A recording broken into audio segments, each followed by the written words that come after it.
Good evening, ladies and gentlemen. Welcome to the New York State High School Wrestling Championships here at the University of Buffalo in Buffalo, New York. It's Bob Koshinski along with Ross Conti bringing you the action tonight.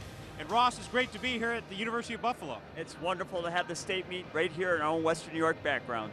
History's being made tonight as for the very first time, the wrestling has been broken down to Division I and Division II. Basically, large and small school is the format this year. It's a little different. It's taken a lot to get used to, both for people reporting this and, of course, the wrestlers and the coaches themselves, but it's been pretty wonderful so far. For more on that, we're going to turn it now to our own Bob Trimble, who will speak to State Wrestling Chairman Don DeBotts. Okay, Bob, thanks very much. And Don, this year, such a difference, moving back from Syracuse here to Western New York, small school, large school, Division I and II together. Why the change? Well, we wanted to make this change about 10 years ago. We wanted to break it down into several classifications. We finally got approval from the Championship Committee and the New York State Public High School Athletic Association Executive Committee to go with 2 classes. Because we're an individual sport, we're allowed 2 classes. And this is the first year we've implemented it. We had to find an arena big enough, but this worked out nice this year up here at University of Buffalo. And the University of Buffalo people were very cooperative. We enjoyed it. Well, to the layman, it looks very organized, like it's going well. From your perspective, how's it going? Well, maybe it wasn't as organized as it looked, but it went okay. And I had a lot of people helping me out. And not too much criticism, but there's places where we can tweak on it a bit and make it better another year. Don, thank you. Have fun tonight. Thank you. All right, thanks very much, Don. We appreciate it. Bob, let's send it back to you. And speaking of Division I, Division II, Ross, let's take a look at the Division I sectional scoring right now. Division I being the large schools, I think it comes as no surprise that Section 11 of Long Island is heading this. They've been a power for a long time. Before it was split with 222 points and a half points, followed by Section 2 with 179. Section 4 is in there with 179 as well, so it's very tight for second place. 174 in Section 5, one of the local sections here. And let's take a look at Division II scoring. Yeah, leading this up is Section 4. They're the winners from last year, the defending champions of the overall format with 242.5 points. They're doing an outstanding job. Section 5, close behind, 218.5, and then Section 3 has 218 points. Now, there are champions galore here tonight in both Division I, Division II. Unfortunately, we can't show you all of the finals, so we've selected what we think are some of the best matchups. And there's some nationally known wrestlers here this evening that we'll be taking a look at. At 119 from Chenango Forks, Troy Nickerson. Yeah, not only do we have quality, but we have excellence on the national level as well. Troy Nickerson from Chenango Forks, ranked #1 in the nation. This is going after his 4th title, which will tie him for the state record. He has the potential to be a 5-time state champion. He's going to see Tom Mignani in the finals for the 3rd time in a row. And at 145 from Section 5, another multiple finalist, 2-time state champ, Trevor Chin. Yeah, Trevor Chin also ranked #1 in the nation among seniors from Canandaigua, 145. He's tough, and he's going after his 3rd title. First time here 5 years ago in 1999 as a 7th grader. So we've set the stage. Now we're going to bring you action at the 96-pound weight class. But first, we'll take time out for these messages on the Empire Sports Network. The New York State High School Wrestling Championships are brought to you by Tuxedo Junction. We care as much as you. And by Erie Community College Athletics. Catch it. And we're back. We're looking at action right now. We just started out the 96-pound weight class. Louis Ruggiero from Section 9, Valley Central. He's taking on Corey Jansen, Section 11. And we got a takedown already there, Ross. Yeah, Ruggiero right to work here with the takedown. He's working that bar arm, trying to turn his opponent, looking to get a quick start. Both these guys dominated in their matches coming into this final. And they go out of bounds. We're going to start them back over. We've got 1:29 left here in the first period. We have 3 2-minute periods in high school wrestling.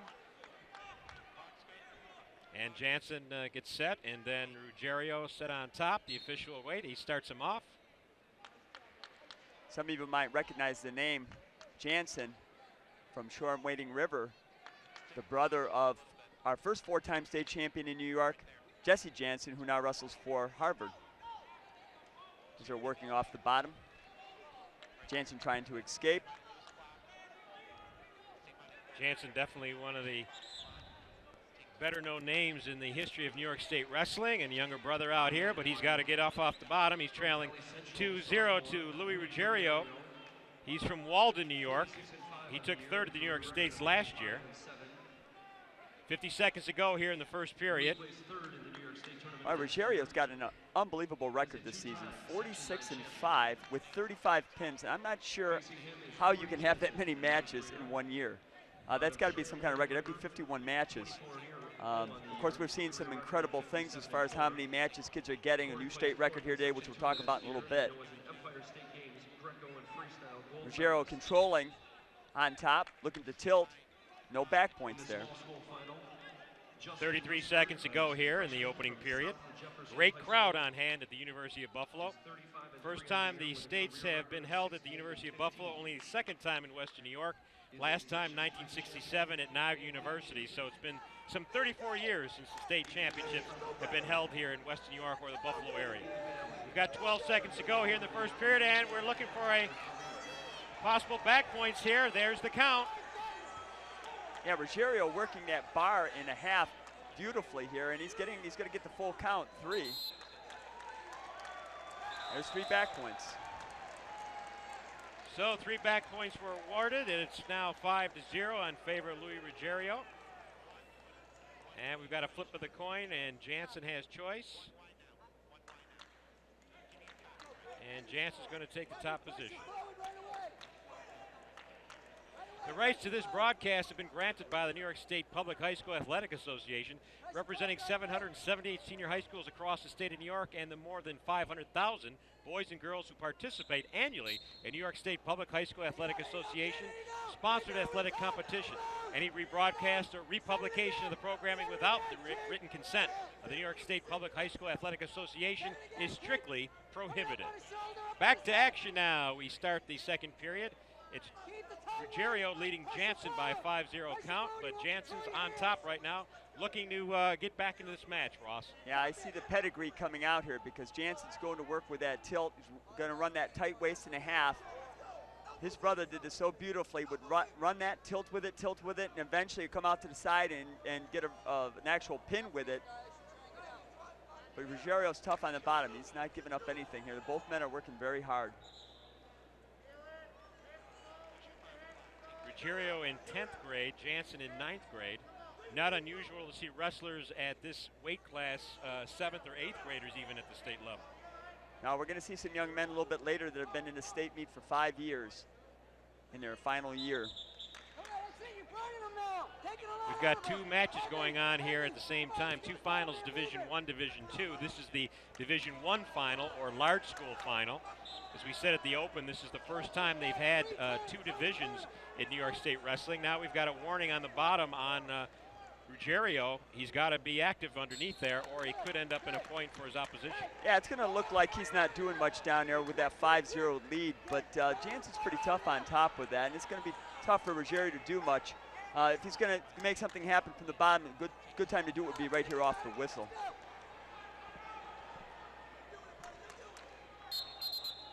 Our official tonight, by the way, is Sean Brocking. Officials have done a great job at this tournament over the past 2 days. Not really any controversy much to speak of. These officials have really been in control from the beginning. We've been to a lot of tournaments, and I think this is about the most outstanding officiating I've seen for a top-level tournament that I can remember. It's just been outstanding. Semifinals in particular, great officiating. 20 seconds to go here in the second period. It's still Ruggiero leading Jansen by a 5-0 count. Not much action thus far in this period as Jansen tries to put Ruggiero, expose his back, and he's in trouble here. Yeah, he tried to get a little risky there. He tried something because he had to make something happen. He wasn't having any success. Running out of time. And no change, so it'll remain 5-0 after 2 as we now head into third and final period. Yeah, he didn't give anything up there, but he had to be a little bit more radical in that situation because nothing was happening. He has to get some points on the board. Taking a look at Jansen's shoulder over in the corner. We've got some injury time now. Why don't you explain this to our viewers, Ross? Well, there's actually 2 forms of injury time with a time limit on the original injury time. If it's an injury, a joint of something of that nature does not include blood, then that's on a time basis. They only get so much time. If they exceed the amount of time that they're allowed, then the match would be concluded and that wrestler would lose. The other injury time is blood time, if there's a bloody nose or a cut, and that can go any indiscriminate amount of time. The match can go for a long time if that's the reason. They just need to clean them up before they send them out there again. And we're ready to get back into action here as they'll start the final 2 minutes. Jansen taking the bottom position. And it's Ruggiero on top. Now we've got a caution. Caution on Ruggiero. False start.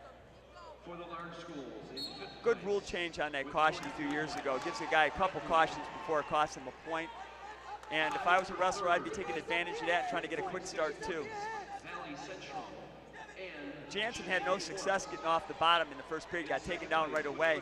He's going to have to be successful here. He's going to have to really work hard to get up because he's down in this match. Ruggiero demonstrated in the first period he can be tough on top. He exposed Jansen for a three-point near fall, and he's working away on top here. And although Jansen's behind, Ruggerio's been warned for stalling. If he doesn't come out to the side with that, if it seems to the official that he's not trying to turn him, he's going to get warned. He has to make it really look like he's working hard to turn his opponent. He's got to come out to the side. He can't just stay back on the hip like that. Although he's got that bar on very tight. And he was successful turning him in the first period with this. Oh, he's got both bars. This is tight, and he's going to get points off of this. There's the count. The official's now counting a 3 count. 4, 5, so there's 3 points in the bank right there. 55 seconds to go here in the final period as Louis Ruggiero from Valley Central, Walden, New York, well in control, well on his way to a state championship. He took 3rd last year.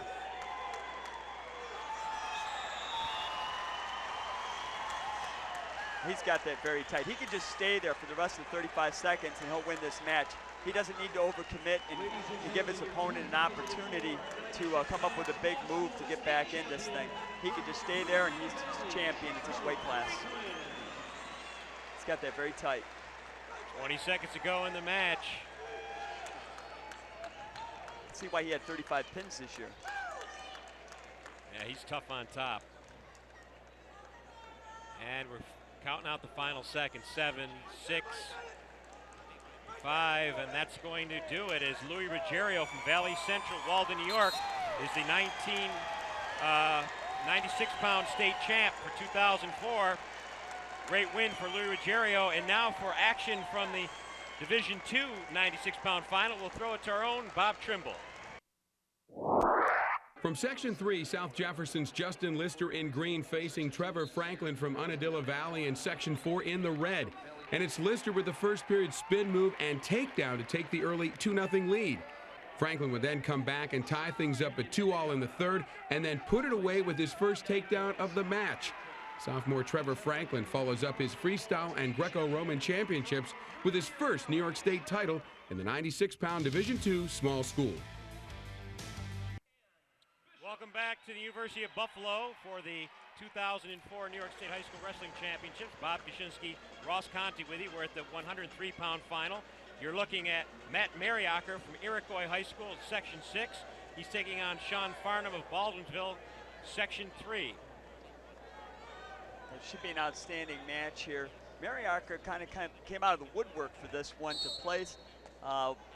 Tough for him to qualify to get here. Had a good qualifier last week in Jamestown. Comes from a big family of wrestling, so this is going to be exciting for Western New York.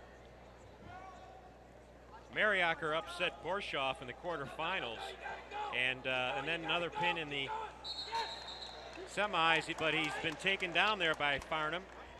Yeah, nice takedown. Nice off that jump. Farnham going to work now, looking to run that half. Get the spiral ride, comes out to the side with it.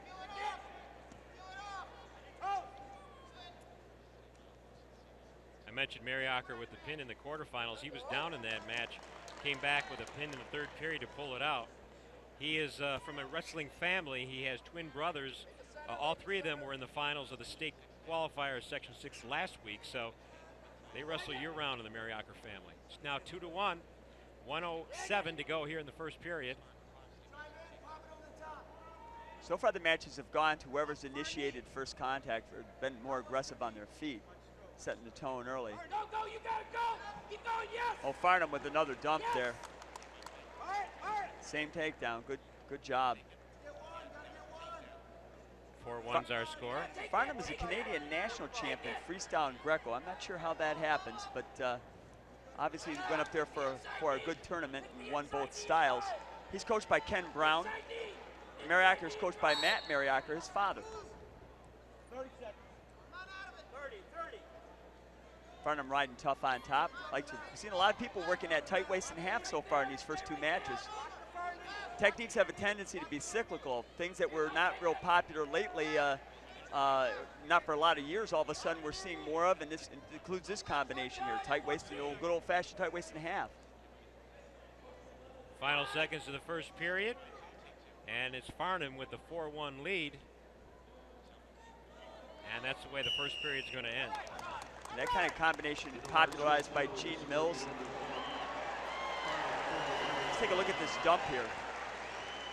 Nice job, keeps your arm tight, comes over the body. Beautiful position there. Two takedowns. We used to call that a barrel roll. Barrel roll, yes sir. You go to hit the fireman's carry, you miss the fireman's, you go to the barrel roll. Some fundamental wrestling there. And we're going to start the second period with Mariacker on top. We'll switch by Farnham. Mariacker trying to step over the top. There's one for Farnham. 1 point escape to Farnham. Now Mariacker's got to get going on his feet. He's got to become more active here to catch up. He can't let Farnham come to him. He's taken him down twice already. He's got to initiate action. Best offense for him, the best defense will be to be offensive here and attack Farnham. Farnham looking for that dump again. There you go, take it, go, go. Oh, nice combination, goes to the knee pry on the far side. Good setup there. Hit the drag now, hit the drag now. Drag it. Keep wrestling, keep wrestling. Just over a minute to go here in the second period. Farnham still with that 5-1 lead. Come on, Davey. Farnham a junior, Mariacker just a freshman. Hey, come on, get that takedown, come on. Shot, circle, get that single. Both have Greco-Roman wrestling experience in their background during the summer.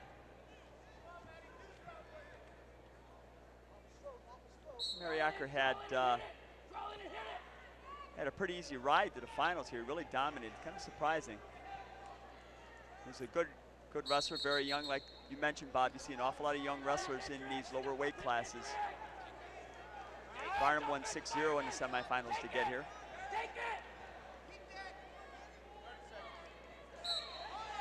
Oh, Mariacker's got him in trouble now. Oh, he There's caught a him. takedown, but no back points. Now they're wiping off the takedown. Oh, I don't know about that. That looked like to me like he had control there and had criteria. The assistant official is giving a little information here. They're going to discuss this. Straighten it out with the score, the head table. I'd like to get a chance to see that. Official here is Fred Brown. The score is still 5-1. And number 20, Dave Grazul. Now they waved that off. It's not going to be good. We'll get a chance to see that in a little bit. But Mariacker should go right back to that kind of combination, see if he can make that happen again. Right in that front headlock. Well, that's the end of the period. It's still 5-1. Let's take another look at that takedown that was waved off, Ross. So it was off of Farnham's takedown, but he got held there, and Mariacker certainly looked like he gained control, had it a little bit, it was a close situation. I think why he waved that off is because it was initiated by Farnham, and he gave him continuation on it, although it was pretty slow continuation. And I think that's Dave Grazul, the official out there, number 20. Number 20, Dave Grazul. Going by the number on the back of his official's uniform. So we're in the third period here, and it is Sean Farnham from Baldwinsville, Section 3. He's in control thus far. He had a close call there near the end of the second period, but he's controlling Matt Mariacker, a freshman from Iroquois High School. Mariacker trying to get to his feet, looking for the one and then a takedown here to try to close the gap on this. He's going to have to be very active here in this third period.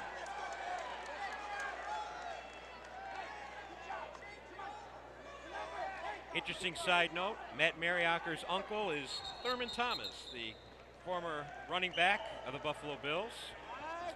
So Matt's seen his uncle in the big arena, and I know Matt's aunt, Thurman's wife Patty, is here tonight along with the whole Mariaker family. Attempt a little sit out with an arm drag. He gets the one off of that. He's got to fire right back in. But Farnham very smartly comes right in on the legs. Doesn't give Mariaker a chance to get into this. He's going to try an Iranian to come out the back door and get another 2. Mariaker should just hold on for a stalemate. No takedown. 45 seconds remaining here in the match. It's 5-2. Sean Farnham.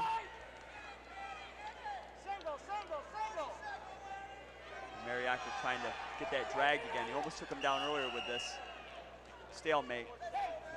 Well, 34 seconds, and now we're going to have looks like we have a bloody nose out there on Matt Mariaker, so that's going to slow things down as we take a look at his corner. As time gets short here, there's only a short time left in this period, and he's down by 3. He's going to need to look at something other than a regular takedown in order to get back at this match. He should be looking to lock horns a little bit here, maybe a throw, take him to his back, because he's going to need more than just a takedown to win this bout. We were explaining about timeout issue before. With blood time, because of a bloody nose, there is no time limitation. It could take a while. All they have to do is stem the blood and come back out there. With the other injury time, if there's a shoulder injury or an ankle or something of that nature, on the second injury time, a rule that I really like, if the same wrestler has a second injury timeout, the other wrestler gets his choice. He can take neutral, he can take down, top. It's to prevent the wrestler who is injured from feigning an injury in order to gain an advantage or get some rest. Good rule they instituted a couple years back. And as if you've noticed here, they're very conscious about blood in the sport of wrestling, albeit on the wrestlers, on the mat. In this day and age, you have to be very conscious of HIV, and they've really taken steps in the sport of high school wrestling and college wrestling to combat that in any way they can and to make sure everyone is clean, the mat is clean with disinfectant, take no chance. It's never been a big issue. There's never really been any problems as far as because they've done such a good job with it.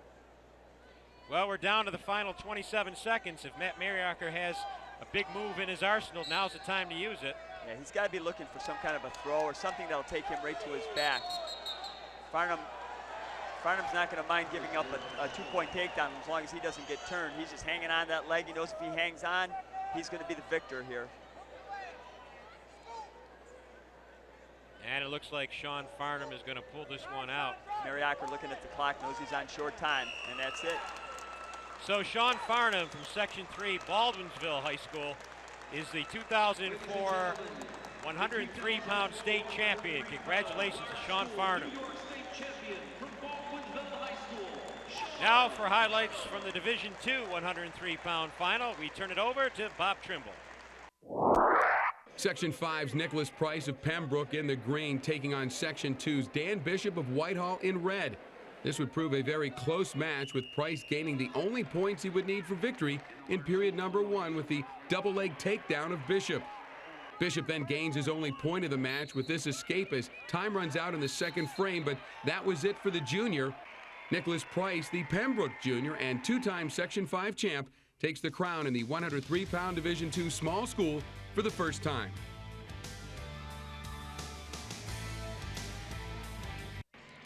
Welcome back. Bob Koshinski, Ross Conti here at the University of Buffalo. You're looking at Tyler Mambulo from Bainbridge Guilford High School in Bainbridge, New York, Section 4. This is the 112-pound final. He'll be taking on Mike McAnally of Byron Bergen. He is from Section 5. He's a 10th grader. And this is Division II, or small school, Ross, we're switching over to now. Yeah, now Tyler, no stranger to this situation right now. He's a defending state champion. Very tough kid. Kind of walked through this tournament so far and is hoping to make it 2 straight. Ready to work. Oh, nice throw down by McNally. That was by Mumbulo is how he pronounces it, Mumbulo. going to work on that front headlock. Oh, nice little foot sweep there, and he's gonna, not yet. He tries it again on the other side. Almost got it, took advantage of that little foot sweep with that that front bar on there. Almost took him to his back. The official stopped it, potentially dangerous. Good job defending by McNally. Whoa, and Mambulu takes him right to his back, just threw him by, kept the arm. He's gonna get back points here. See Mambulo's experience here. He's just so tough. Uses his length well. One of those rangy wrestlers. And a senior at 112, pretty experienced. 55 seconds to go here in the first period. Mumbulo up by a 5-0 count.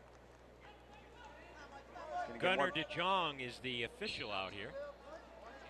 Mumbulo coached by Brandon McNaught, rather. He's going to get more back points here. Got the leg in, little tilt off the leg. He's going to shift that off. I sink that half Nelson. He's got it in very deep now. Nice adjustment.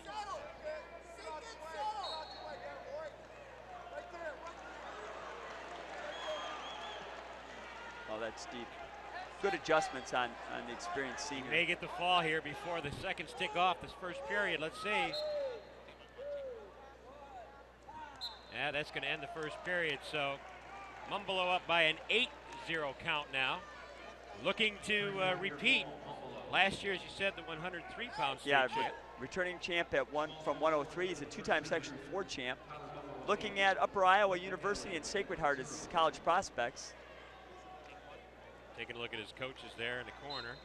Brandon McNaught is his coach.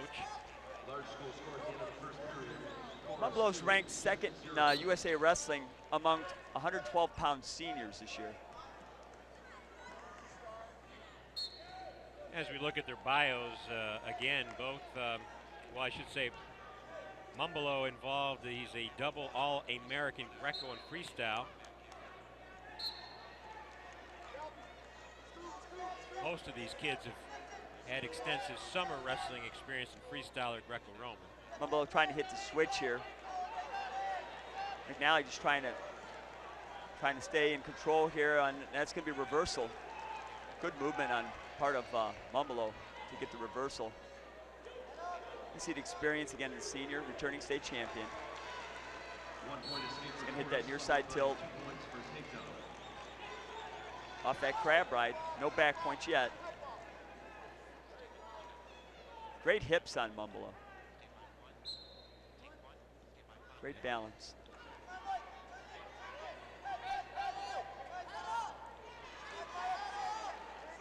He's working him pretty tough on top there. That's what makes wrestling interesting though, because no matter how dominant you are, there's always something that could happen and you could put it away. It's not like basketball or football where if you put it out far enough in front of your opponent, it's very hard to catch up. A lot of moves, spladles and so forth, cradles that can get you back in this in a hurry, can end the match. 54 seconds to go here in the second period. Mumbulo lets him go. He lets McNally, gives him the one, and now it's a 10-1 count. Mumbulo says, I think I'd like to try it on my feet again. Nice little drag attempt by McNally. But good counter by Mumbulo. He's going to get the takedown. And right to the tilt. Looking for back points immediately. Nice combination by Mumbulo. McNally just a sophomore, so. Coached by Mike Jeffords at Byron Burgeon.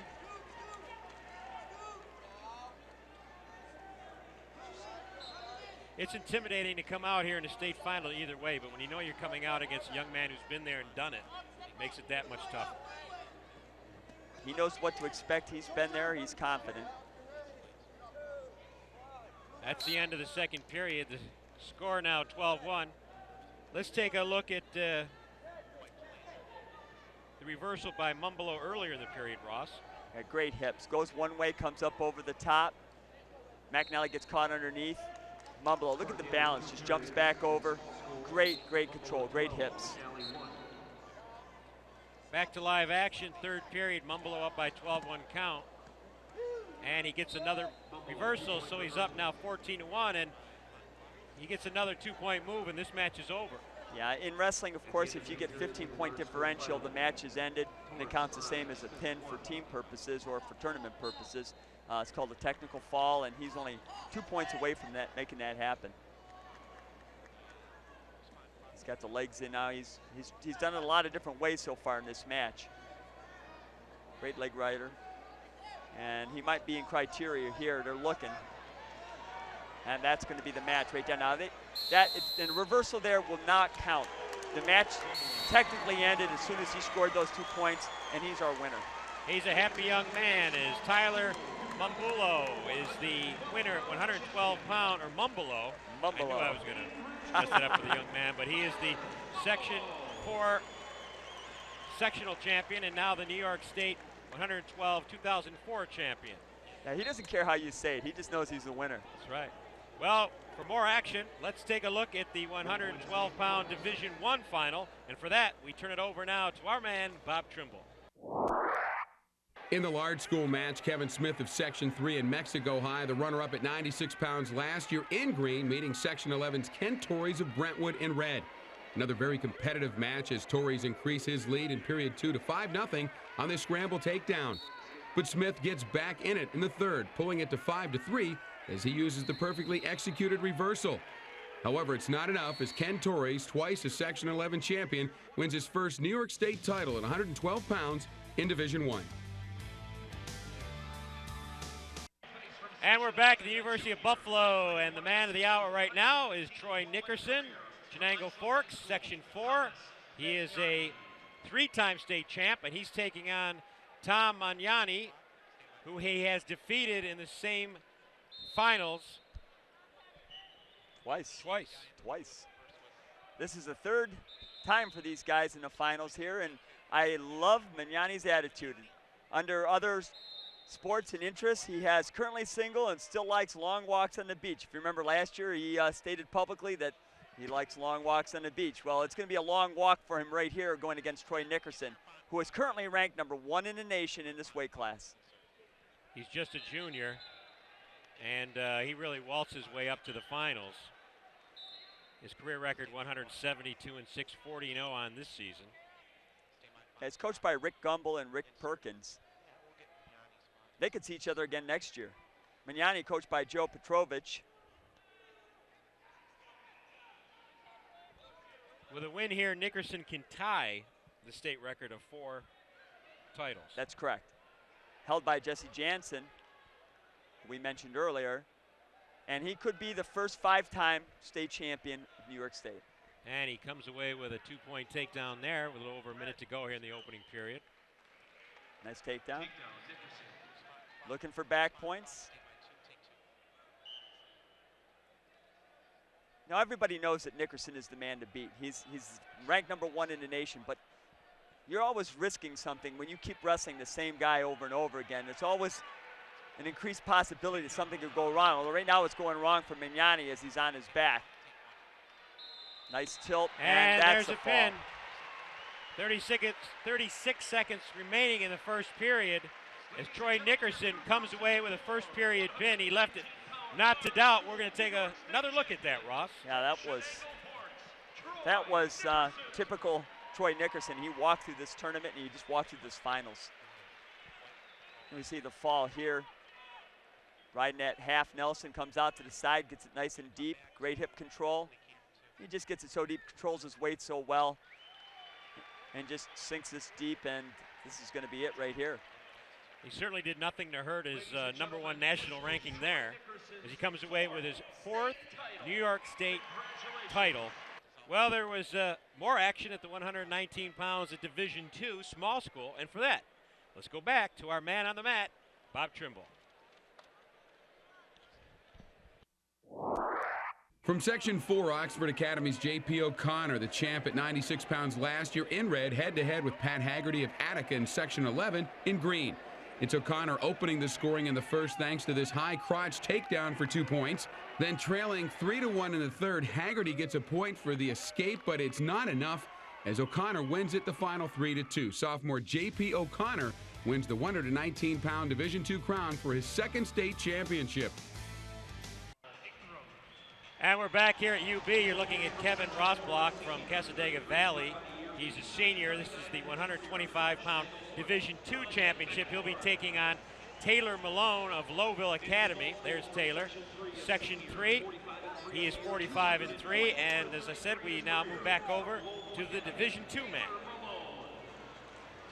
Well, earlier in the day, some excitement with Taylor Malone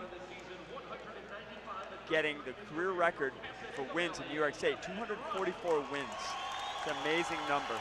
When I first came here to the state meet in Syracuse, actually, in 1975, a wrestler by the name of Jeff Hunt, I believe, down in Long Island had the record. I think it was 110 wins at the time. So you can see what's happened with wrestling in the intervening 30 years.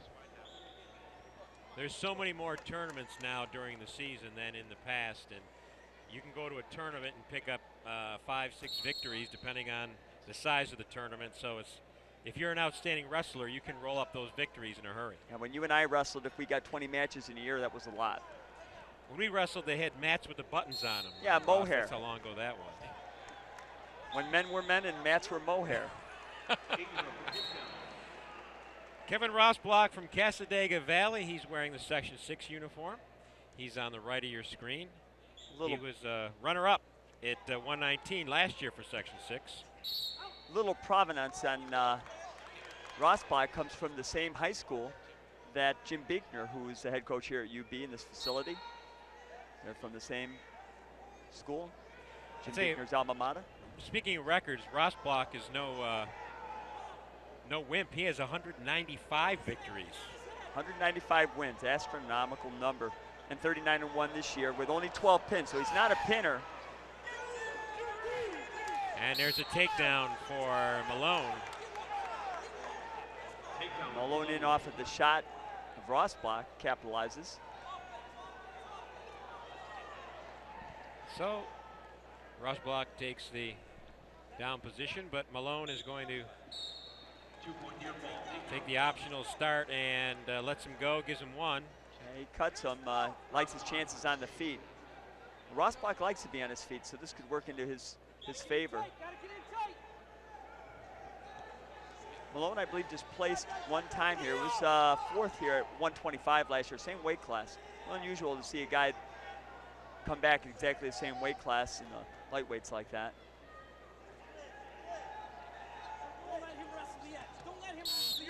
Cutting weight, such a integral part of this sport. They've put a lot of safety factors in so that the young men don't cut too much weight. But earlier today, I looked at my 9th grader in the stands who wrestled his first varsity season this year, and I thought something looked odd about him, and I realized his cheeks had filled out. After 1 week after the season had ended, I thought he looked a little swelled around the face. Turned out he'd just been eating regular for a week. Well, of course, so much more emphasis goes on watching wrestlers' weight these days. Another good change in wrestling over the last several years is the institution of checking a wrestler's body fat to make sure that they do not lose too much weight. They only have a certain point that they can go to safely. Don't want them cutting below 7% body fat. Oh, Rossblock tried an arm throw there. He knew where he was on the mat. He knew. I think he was pretty confident that if he didn't hit that, he got caught by Malone. If he didn't hit that, they were going to go out of bounds. Not a bad spot to hit a little bit more radical move like that arm throw. That's going to end the first period with Malone leading Rossblock by 2-1 count. Malone from Section 3. Let's take another look at that takedown, Ross. Yeah, Rossblock. Well, I thought that was off of Rossblock's shot, a reshot, but it wasn't. It was just a nice dump there by Malone. Beautiful takedown. And as we were looking at that replay, Malone gets an escape, so he now leads this one by 3-1 count. Yeah, all year, Rossblock has felt comfortable being on his feet, so even though he got taken down, he wants to be back up there because he knows that that's his favorite position to be in. By the way, the record that Malone broke was Jesse Jansen's record, our first 4-time state champion. Oh, another throw on the edge of the mat by Rossblock, but they go out of bounds. There's nothing there. Got a little loose with it. Wasn't going to finish that.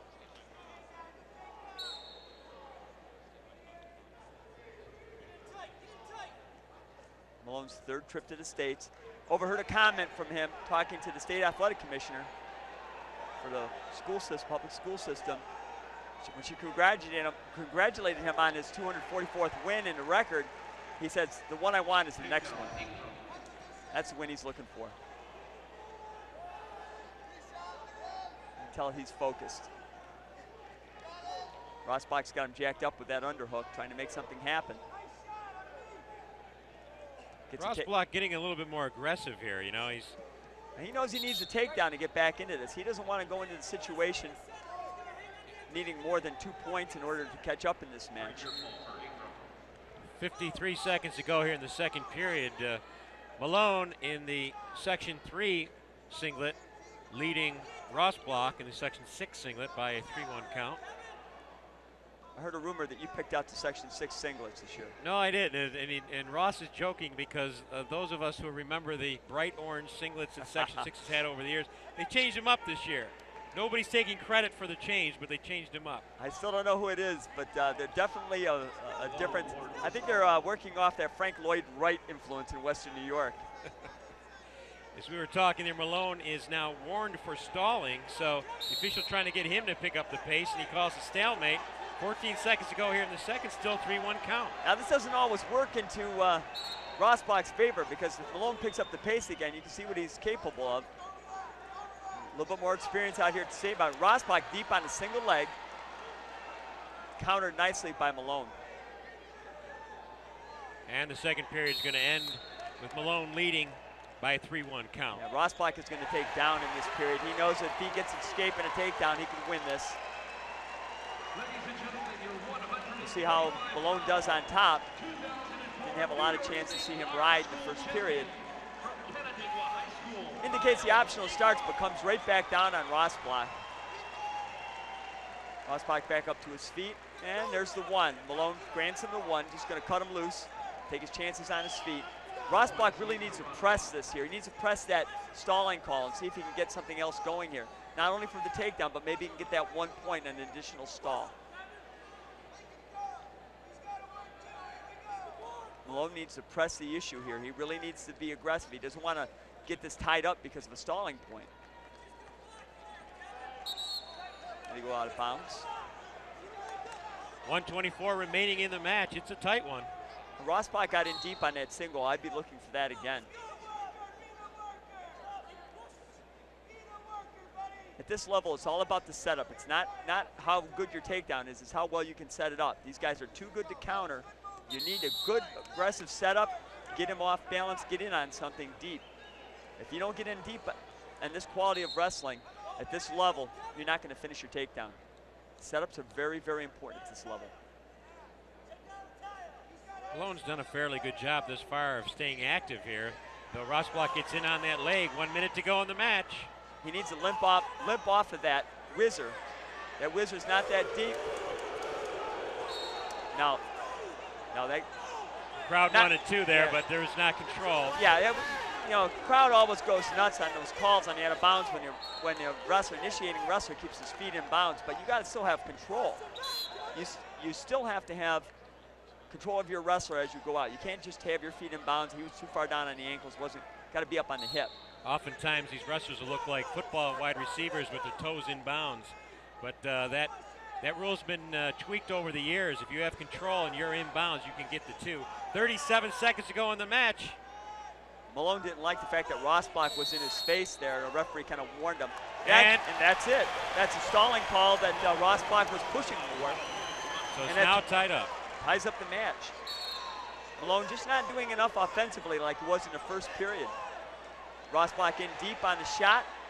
Again, countered nicely. Malone is clock watching. You can see him over there looking at the clock. He wants to know how much time. There's 20 seconds left. Still time for Rossbach to hit a shot. He's got that Russian arm. Malone's got that Russian arm very deep. Rossbach tries a foot sweep. No good. Now he tries to throw him. 9 seconds. Malone's got to come down on a single or something here. He cannot back up.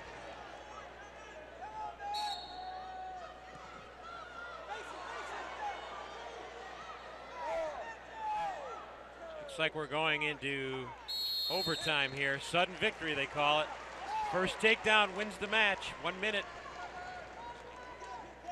1 minute is on the clock and sudden victory. Officiating's been outstanding in this tournament. This match has been no exception. Tough calls on the edge of the mat. Ross block. Oh, he went the wrong way with that. He went the wrong way. Oh no, there it is. Ross block. Taylor Nice job, Malone. He got that one more victory, Ross, as Taylor Malone is the 125-pound 2004 Division II champion. He's a happy young man. Well, that's a well-deserved win for our new state record holder. Here we see this this shot again in overtime by Rossbach. He goes in, doesn't like the shot, comes out and turns his back, exposes his back. That was just poor position for that, what we used to call a Syracuse, that little spin move there. And Malone capitalizes, and he's our state champion. Taylor Malone is the champ, and let's take a look at the Division I champion. And for that, our man down at mat side, we go back to Bob Trimble. In Section 5, freshman Kyle Ingram of Canandaigua in the green, set to go against senior Ryan Beckhorn from Section 4, and Chenango Forks in the red. From the start in this one, it was all Ingram. His arm drag takedown in the opening period makes it 2-0. It stood 7-zip late in the second when he gets Beckhorn with the pin, and that's it. Kyle Ingram, your champ at 125 pounds in the large school Division I finals. And we're back here at the University of Buffalo. Bob Koshinski and Ross Conti as we take a look at Sean Riley from Section 11 from Huntington High School and Steve Brown from Section 10 Canton High School. Riley's tough. He in on that front headlock right away. Whoa! There's a takedown for Brown. Well, we should mention that Brown upset Gregor Gillespie earlier. Gillespie, a returning state champion, and Brown shocked him in the semis. So this young man has already had a whale of a tournament. Yeah, Gregor Gillespie, one of the stars of New York State, highly ranked nationally. Brown is coached by John Clark. John Clark used to be the coach at Clarkson, I believe. Father to a couple state champions. Mitch Clark, also a national champion. 1 point escape, Riley. You can see the pedigree here. Good coaching. Used to be we didn't expect very much out of these sections, but some of these schools, even though there are a lot of schools in these sections, produce some outstanding quality of wrestling. Brown leading Riley by 2-1 count, 48 seconds to go here in the opening period. Only a junior. Has an interest in the Air Force Academy when he graduates, but he's got another year to go. I watched the semi-matches. Brown upset Gillespie, and he, I won't say unorthodox on his feet, but you can never count him out on his feet. He picked up a takedown in that upset win that looked as though he was in serious trouble. He came out on top. As you said earlier, he's got good hips, good balance, and this should be a very outstanding match. Yeah, Riley's very active in that little flurry on the edge of the mat. You can see that Brown countered everything beautifully.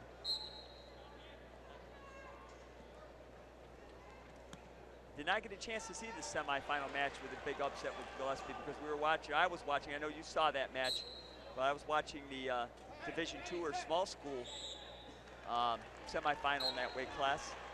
Well, the breakup of the tournament into Division I's and Division II sometimes leaves the fans having to decide which match to watch. Gives us a sore neck. Yeah, in our case, we had to scout both and decide which one was the which were the matches we were going to pick. Here's another look at that takedown, Ross.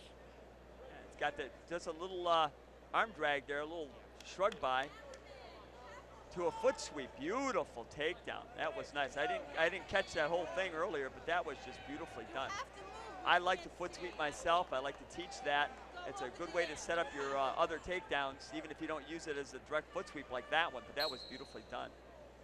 Kid has some real talent. Riley's undefeated this year, 34-0. And Brown's going to cut him, let him loose, and he likes his chances on his feet. Ties the match up. Riley goes to that far signal, comes up to the front headlock. And there's that, Brown was trying to hit that little drag again. Riley bailed right out of there. He didn't want any part of that. Good recognition. There's a little high crotch. Nothing going yet. He can come over his legs, come over his hip with that. And still nothing. Brown coming up out the back door, as they say, looking for an Iranian, where he comes out and kicks that leg over to get control. Our official, Reggie Jones Jr., and he calls a stalemate. With 1:01 to go here in the second period, he'll put him back in the middle of the mat. Riley's not used to having to be the defender here. He's been doing a lot more countering than he's used to. He's a very aggressive wrestler, likes to come at you. I'd like to mention he's coached by Lou Gianni. Lou Gianni is a legend from Huntington, Long Island.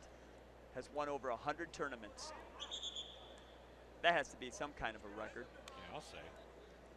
Riley was third at 119 last year, and Brown was fifth at 119 last year. I had the privilege of getting beat up by one of Lou's sons, national champion Joe Gianni. Oh, Riley catches him. Riley gets it too. Gonna get no back points. I don't know if Brown got a little complacent there with short time. Well, the second period is going to end with Sean Riley leading Steve Brown by a 4-2 count. Let's take another look at that last takedown. Yeah, he got a little lackadaisical, and just coming out of that clinch, he just went into that far fireman's there and just pulled it on up underneath to an inside cradle. Beautiful job on the part of Riley. And Brown really fought out of something that could have meant a disaster on his back. Nice Granby roll, but comes up for nothing as Riley rides it perfectly. Now the complexion of this match has changed in the third period. It was all Brown earlier, but couldn't rack up enough points. And Riley now with those two escapes and now the takedown in the second period, end of the second period, is in control of this match.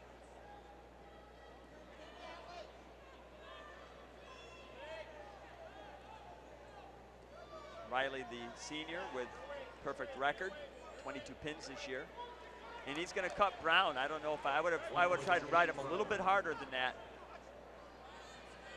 I don't believe we've had anybody warned for stalling here yet. I would have tried to take him on the mat here, considering that that we know Brown's got that good takedown. In fact, he's trying to get it again. The same thing. Riley a little bit more aware now. 1 minute to go in the match. 4-3 score. Brown just tried to duck off that wrist. Duck under.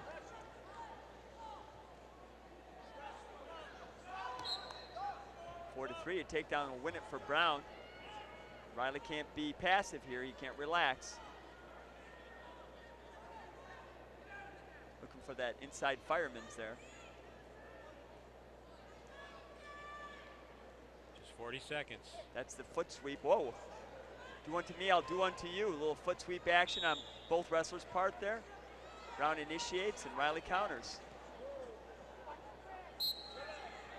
And they're out of bounds. 27 seconds, and both these wrestlers right on the verge of exhaustion. And Steve Brown really looks like he's having problems getting a second wind out here, but he's only got 27 seconds, so if he's going to reach back, now's the time to do it. He probably is not used to the level of activity. Riley, very active wrestler. He's been pressing this off that front headlock. He's in on the dump. Can he finish this?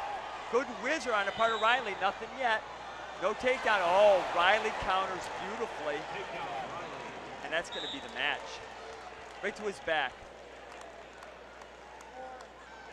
That's going to do it as Sean Riley from Huntington High School. That counter was set up by that nice hard whizzer they had in there, very deep. Didn't lose his composure when Brown got in on that dump. Riley stayed tough and put him right to his back. So let's take a look at that last decisive takedown. Could have gone either way there, but it was Riley who came out on top. Yeah, well, good for you. Good balance on the part of Riley. and another state champion for Lou Gianni at Huntington High School. Riley wins at 9-3. We're going to take a look now at action at the 130-pound Division II final, and back again to Bob Trimble. From Section 4, it's John Leach of Ontario in red, a 6-time league champion, taking on fellow senior Jason Lapham of Beekmantown in Section 7 in the green. This match scoreless into the third period, where Lapham is able to escape from Leach for the first point. But moments later, Leach returns the favor and then some with the scramble takedown for 2. John Leach wins his first state championship in Division II at 130 pounds, the final 3-1. We're back at the New York State High School Wrestling Championships, and now we turn our attention to the Division II class as we take a look at Matt Campion. He's from Frewsburg High School, Section 6. He'll be taking on Andrew Grillo of Holly, New York, Section 5, not too far away from here. And this should be another good one, Ross. Oh yeah, both guys have outstanding wrestlers here.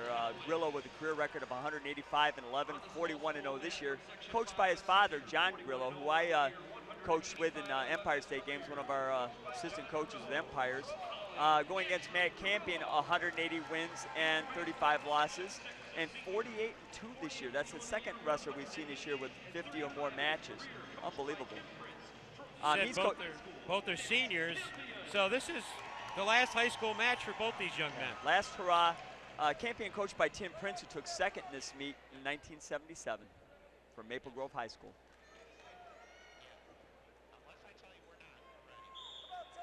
You know how old you are when you remember the coaches as wrestlers in this tournament, and that I do. Especially when they're doing something in 1977 and they're still younger than you. That's going to be broken up as potentially dangerous. Grillo, very long and lanky. Knows how to use that to his advantage, though. Very good feel. Kind of checking each other out. Grillo, a little duck and attack there. Grillo riding that wrist. Campion doesn't like it, wants to break it off. He could use that to duck off of that. I like it when a guy grabs my wrist. Like to use that against him. Grillo with the underhooks, goes to the single leg.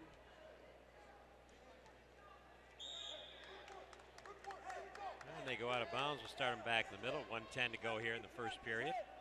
Great crowd on hand here at the University of Buffalo. And earlier we mentioned Coach Jim Beekner of the UB Wrestling Bulls. And he was instrumental in getting the tournament here, and they've done a fine job along with Don DeBotts, the state wrestling chairman, in getting this tournament off the ground here in Buffalo. And next year the tournament will be moving to the Pepsi Center in Albany, New York. And for the second year of this experiment of Division I and Division II, and from where it goes from there, it's anybody's guess. The coaches have an idea. Yeah, we have a little equipment problem there with Mr. Grillo. Andrew Grillo's headgear had a problem, so Coach Dad there throws out another headgear. This one a little more colorful. This is good luck headgear. The New York State Wrestling Championships were in Syracuse since '68.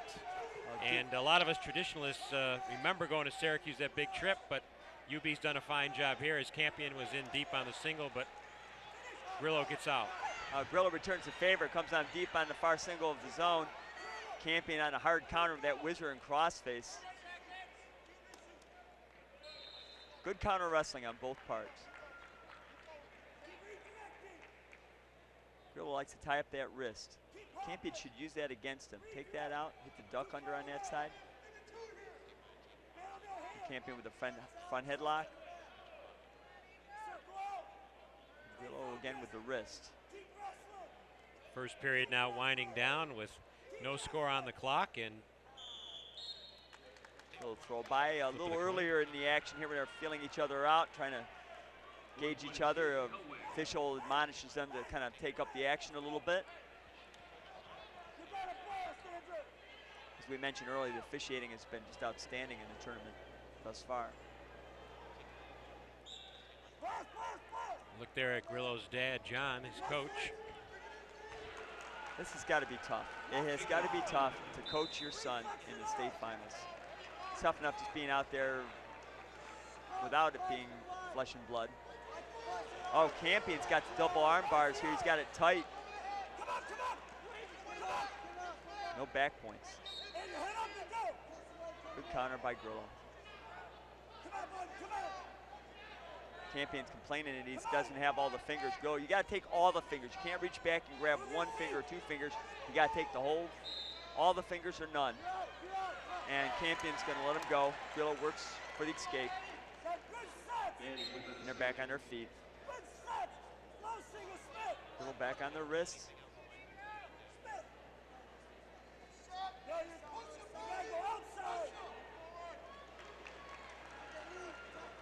1 minute to go here in the period.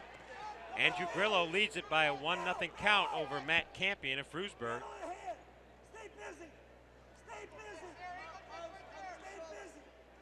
Mike Stevens, our working official on this match. He hasn't had a lot of scoring to call out yet, but 38 seconds. Two very evenly matched wrestlers here. Both, they're not being passive. They're going at each other, but the counters have been excellent. Frewsburg coaches are very animated over there. Chris Gray, the assistant coach. Former participant here at the state meet. Oh, Grillo on deep on the single. Can he finish this? That's a takedown. The weight went to the hands. He came up on the hip. He gave the two. So with short time in the second period, Andrew Grillo,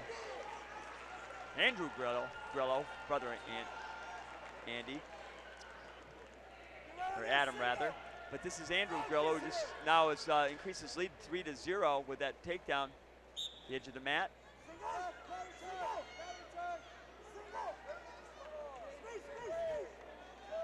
He's going to hold on here at the end of the second period. He leads at 3-0. Campion tried to score with short time there, but nothing doing. Now Grillo in tight on that shot. Campion kind of lost track of where he was there for a little bit, tried to spin out. Grillo stayed tough on the leg, took it the other way. Got Campion off balance as it comes up. As soon as the weight goes down on those hands and he's up on the hip, great presence on the edge of the mat by Grillo there.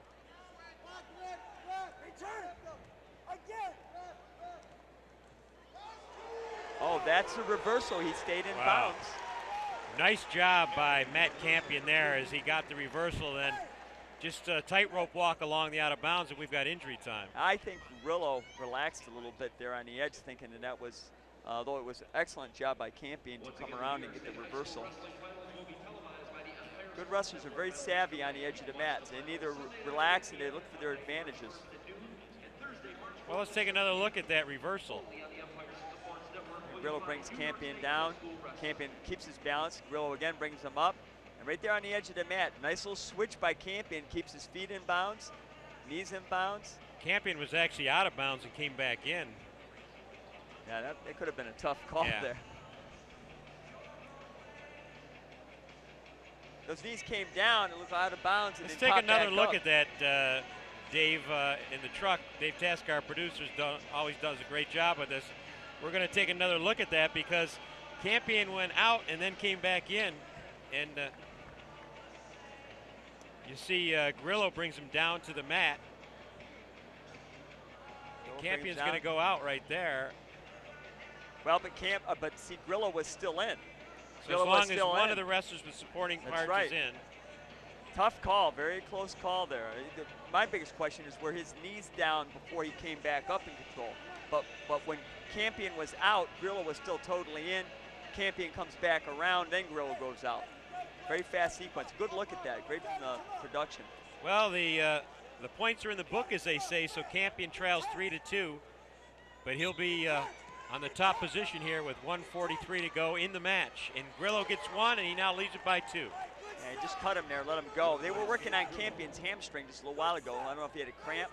Campion in on that single leg, a little far out on that shot. Got to get a little closer to that. You've got to be fairly close to your opponent to hit that far signal because you're going the long ways across the body in order to hit that. You start from too far out, it's just too far to go. It gives your opponent way too much time to counter. Again, kind of telegraphing that shot. Of course, he could be doing that to set that one up right there. If he cuts that to the dub or sweeps that leg out. Very deep on that leg. Grillo with a whizzer. Oh, nice counter. I would have gone right from that single cut off to the double to cut that, take his defense away from him there. Andrew Grillo did a great job of fighting his way out of trouble on that one. Now they're going to tape up Matt Campion's headgear so it stops coming off. But 1:09 to go here in the match, and a really tightly contested one between Andrew Grillo from Holly High School in Albion, New York. Tim Prince from Frewsburg, the coach, always animated. He coached his son to 2 state titles here not too long ago. 2-time state champion, his son.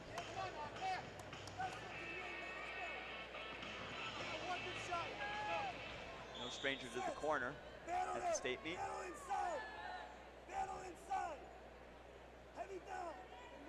1 minute to go. Yeah, that was a nice deep single. I would have cut that across to the double and taken away his defense. He's in, but again, that shot was too far out. Almost got pancaked to his back. A little lateral action on the counter by Grillo. Now a little throw by. Again, can't relax on the edge of the mat. We've seen a lot of things happening there so far in this match. Mike Stevens says their feet went out of bounds, so we'll start them back in the middle with 43 seconds to go. Shot at Tim Prince, always animated in that corner. Very active coach. Again, telegraph shot. He's got to set that shot up. He can't just force it in there and expect to get in deep on Grillo's legs. And Grillo just has to stay very active here to be in control of this match with 30 seconds left. Campion needs a good hard setup with a good deep shot to tie this up and send us into overtime.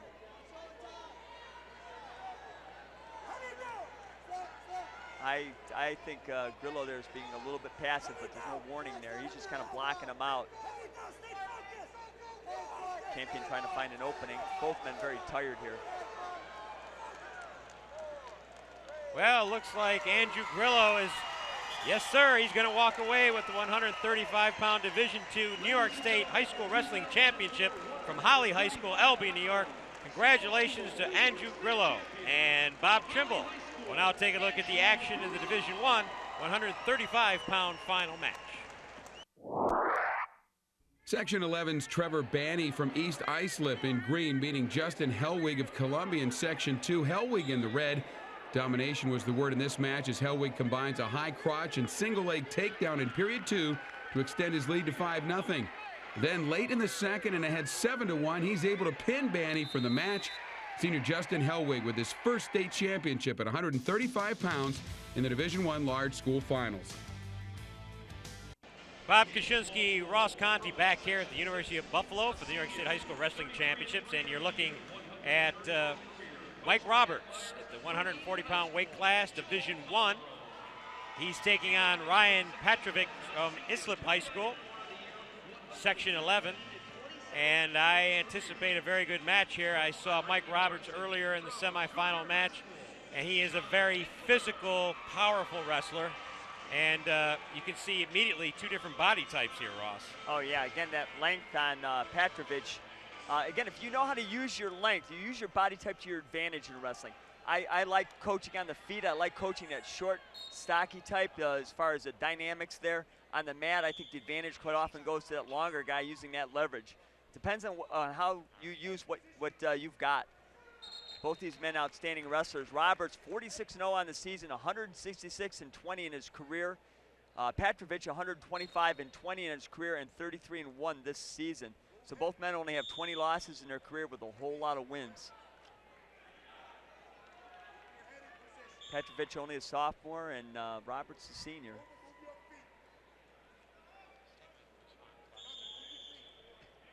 Yeah, Petrovic. Oh, nice foot sweep. No takedown yet, but a great setup there for the takedown. That's too bad. That was an outstanding. I've seen a lot of foot sweeps this year. I'm glad to see that that's coming a little bit back into vogue with wrestling. It's not only a great initial takedown, it sets up things like single legs and high crotch takedowns and other great offense for a wrestler. Petrovic has won the Section 11 championship 4 times at 96, 12, 35, and 140. He's already got 125 victories as a sophomore. And Roberts, who's in now on that single, but they just went out of bounds again. He's a 3-time Section 2 champ. He took 3rd at 140 last year. He says he likes Penn State, Columbia, and Maryland as possible college possibilities. Obviously a good student. Used to see Columbia, wrestle Columbia in the state collegiate match tournament, which was hosted just last year here at University of Buffalo. 38 seconds to go here in the first period. Still no score. Robertson deep, gets a takedown. And deep on that single leg shot. Cuts it over and gets a 2.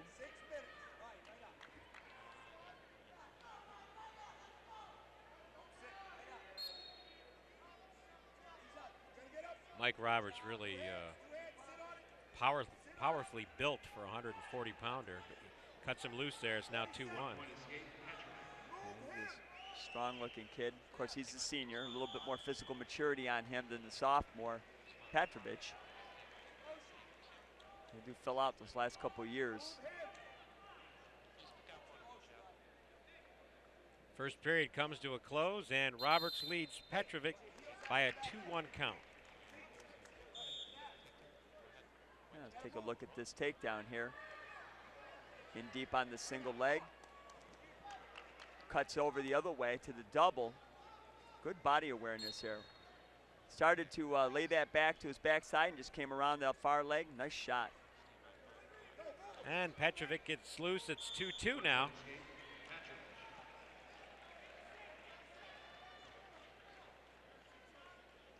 I think this is where Roberts wants to be. He knows he can get in deep on those legs. A lot of target there on Petrovic, very long.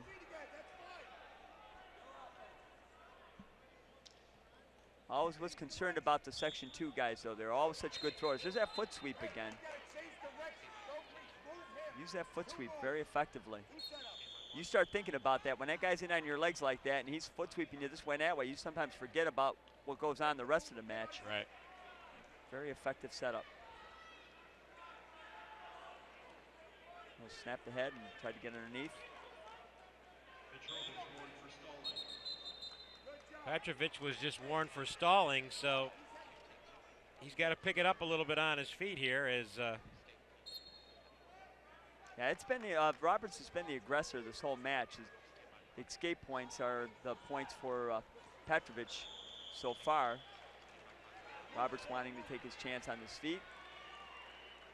Feeling confident with his stuff. He's got a little Russian arm locked up there. Petrovic backing away from it. Doesn't want to be there. Looking for that ankle pick.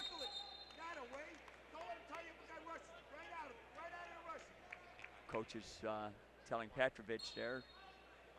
Coach Joe Petrovic, his father, telling him watch out for that Russian arm. Don't get in there again. They've obviously done a little homework on him, seen him wrestle.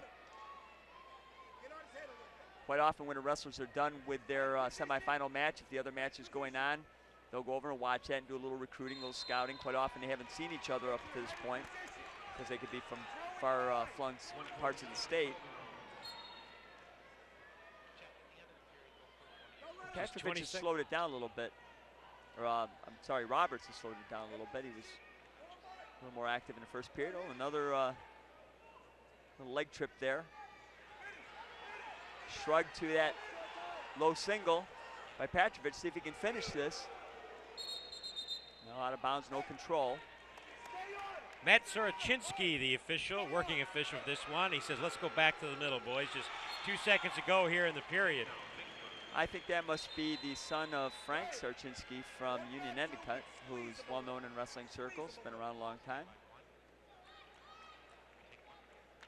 Great job, come on. Now we'll see what Roberts can do off the bottom here. Stretch it, stretch it, stretch it. First time this match he's been there. Petrovic trying to stretch him out. He's got to get those legs in and take this out. It should be underneath that arm, not over the top. Got the far leg in.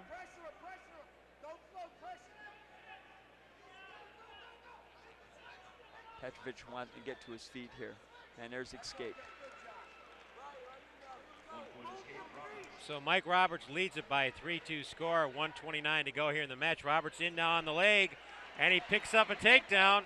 Nope, no points awarded yet. Now Petrovic just did a standing Granby to counter that. So far there's been a flurry of action here, but no points awarded. Roberts trying to finish this for a takedown. Gotta watch that leg there, it's kind of twisted a little funny. Roberts looks up and says no points. Yeah, Roberts a little surprised there. That was pretty close there, but good flurry of action, good counter on Petrovic's part. That could have been 2. Petrovic corner smiling at that turn of events, but Ryan Petrovic is still down by a point here to Mike Roberts. That was outstanding counter on that standing Granby there. Mike Roberts from Colony High School in Colony, New York.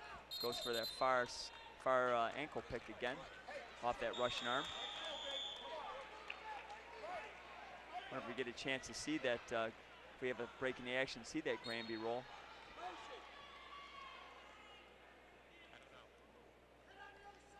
Well, just 40 seconds to go here. Petrovic has not been able to figure out Mike Roberts on his feet. Oh, he's got the head and arm, but again, a close call on the out of bounds. People looking for the 2 because the toes are in, but again, no control on the hips there. I agree with that call. I don't think that was 2. just 22 seconds.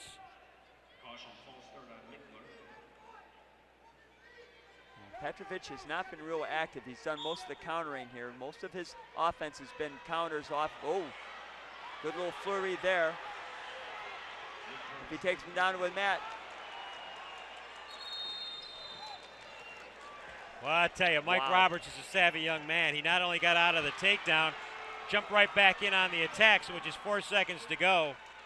A lesser experienced official might have called fleeing the mat, and that is not fleeing the mat. It is not fleeing the mat unless your opponent also leaves the mat. He could be warned for stalling, but he fired right back in there. There was no loss of wrestling control. Take a quick look at this. Quick look with just 4 seconds to go in the match. Out and right back in again.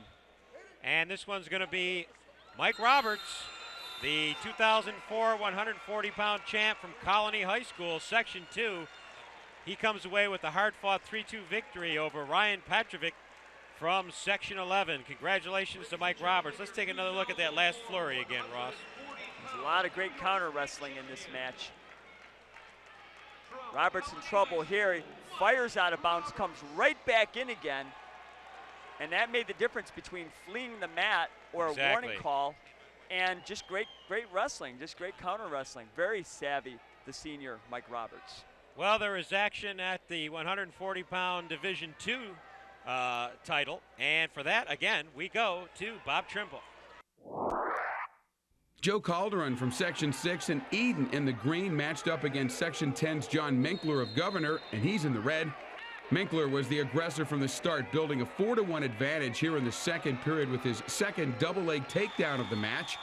All told, senior John Minkler would have 4 takedowns in the match, and he goes on to a 9-2 victory for his first ever state title in the Division II Small School Finals. And we're back here at the New York State High School Wrestling Championship. You're looking at Trevor Chin, well-known name in the Rochester area from Section 5, Canandaigua High School. He is a 2-time state champ, 4-time finalist. He'll be taking on Shaheem Bradshaw of Huntington High School, Section 11. He's a senior, and this could be a good one. Trevor Chin advanced to the finals, but he didn't cruise through as easily as one would have thought for a 2-time state champion. A tough semifinal match, so let's see what happens. Well, it's been a rough tournament for the star wrestlers from Section 5. We mentioned Gregor Gillespie losing in the preliminary bout and not making it to the finals. And as you said, Trevor Chin hasn't had the easiest run. I can remember it didn't seem like very long ago watching you call the action in his match as a 7th grader wrestling Ryan Needle, a 3-time state champion from Western New York. It doesn't seem like it could be that long. Chin is ranked #1 nationally among high school seniors at this weight class. Chin actually physically resembles Ryan Needle, and they wrestled twice in the finals. And Ryan Needle went on, the Section 6 two-time champion. There's a takedown for Chin. Needle went on to Ohio State on a full ride. Shashim Bradshaw, coached again by Lou Gianni, who's got his second wrestler in the finals here tonight. Rich Romeo is Trevor Chin's coach, and Rich Romeo wrestled at Brockport.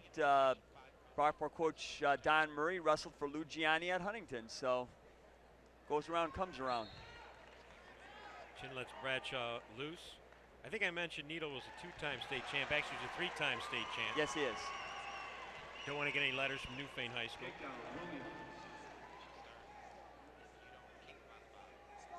And Bradshaw looking at Brockport as a college possibility. And Trevor Chin is going to Lehigh on a full ride. Big-time wrestling school.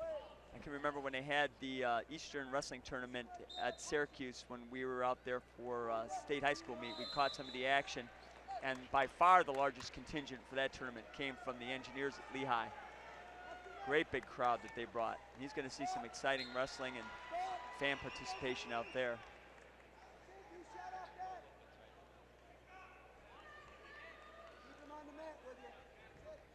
About 50 seconds to go here in the first period.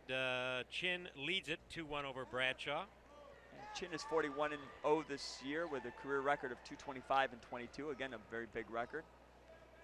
No surprise from him with his illustrious career that he's had so far. Bradshaw 73-10, 29-2 on the season.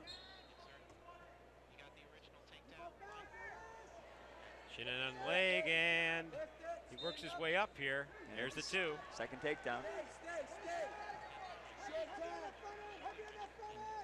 Another day at the work for Trevor Chin.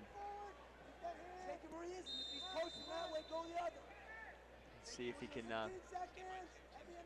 just work off this short time. 14 seconds left in this period. He's got 2 takedowns to his credit already. And the period will come to an end. Chin leads at 4-1. We're going to take a look at the first takedown Trevor Chin picked up in this period. And basically just snapped him down. Just a little off that rush and just snapped him down to the mat and spun behind.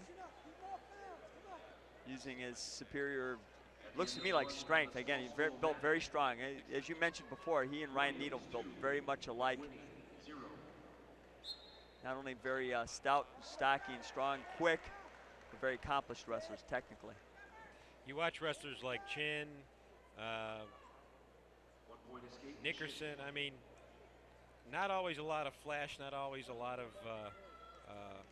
you know, aerial moves and techniques. Just they're sound technicians, very physical, and so methodical sometimes. Oh, the beauty in what they do is they do it so well. You don't, like you said, you don't see a lot of flash sometimes, but so technically correct and great setups. And again, I keep mentioning the setups. They make their takedowns look easy because they set them up so well. I mean, how many times can you go to somebody's shirt button and they look down and you flick them in the nose? This is what these guys do on a wrestling mat. They make their takedowns work.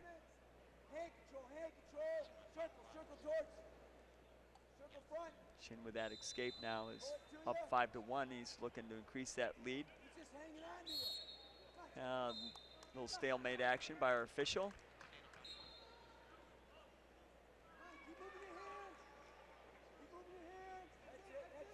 Working that Russian arm on the other side this time.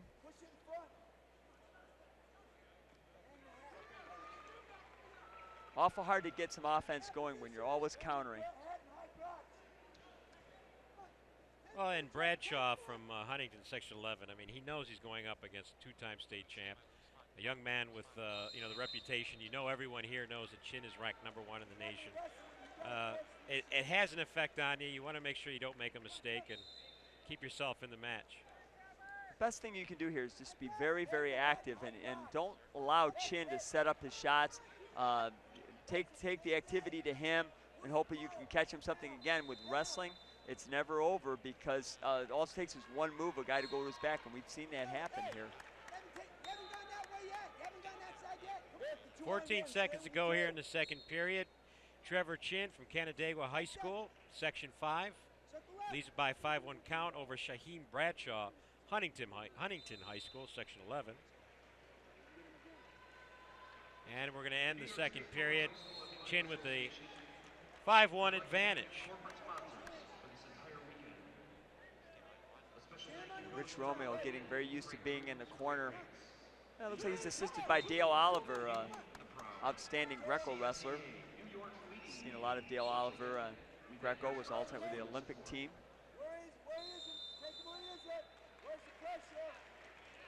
Nice combination of upper body, lower body type wrestling. Those two coaches in the corner.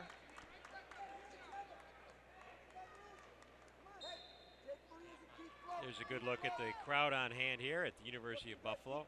This facility, I'm told, holds close to 8,000, and I'd have to say the crowd for tonight is somewhere around 7,500, maybe a little bit more. Yeah, there's an awful lot of people. Of course, a lot of activity, people moving around, but most of the seats are certainly filled. It's been a good bunch this tournament. One of the reasons why it is being held here is with the new format of Division I, Division II, the War Memorial in Syracuse just not capable of handling the mats and the crowd, so tournament went on the move. As I said, next year it'll be at the Pepsi Arena in Albany, New York. Chinder's wrestling a smart match right now. He's being warned for stalling here because he's pretty much just kind of hanging on to his victory here. Just going to rack one more up. Official wants him to be a little bit more active. Wants him to try to turn him here.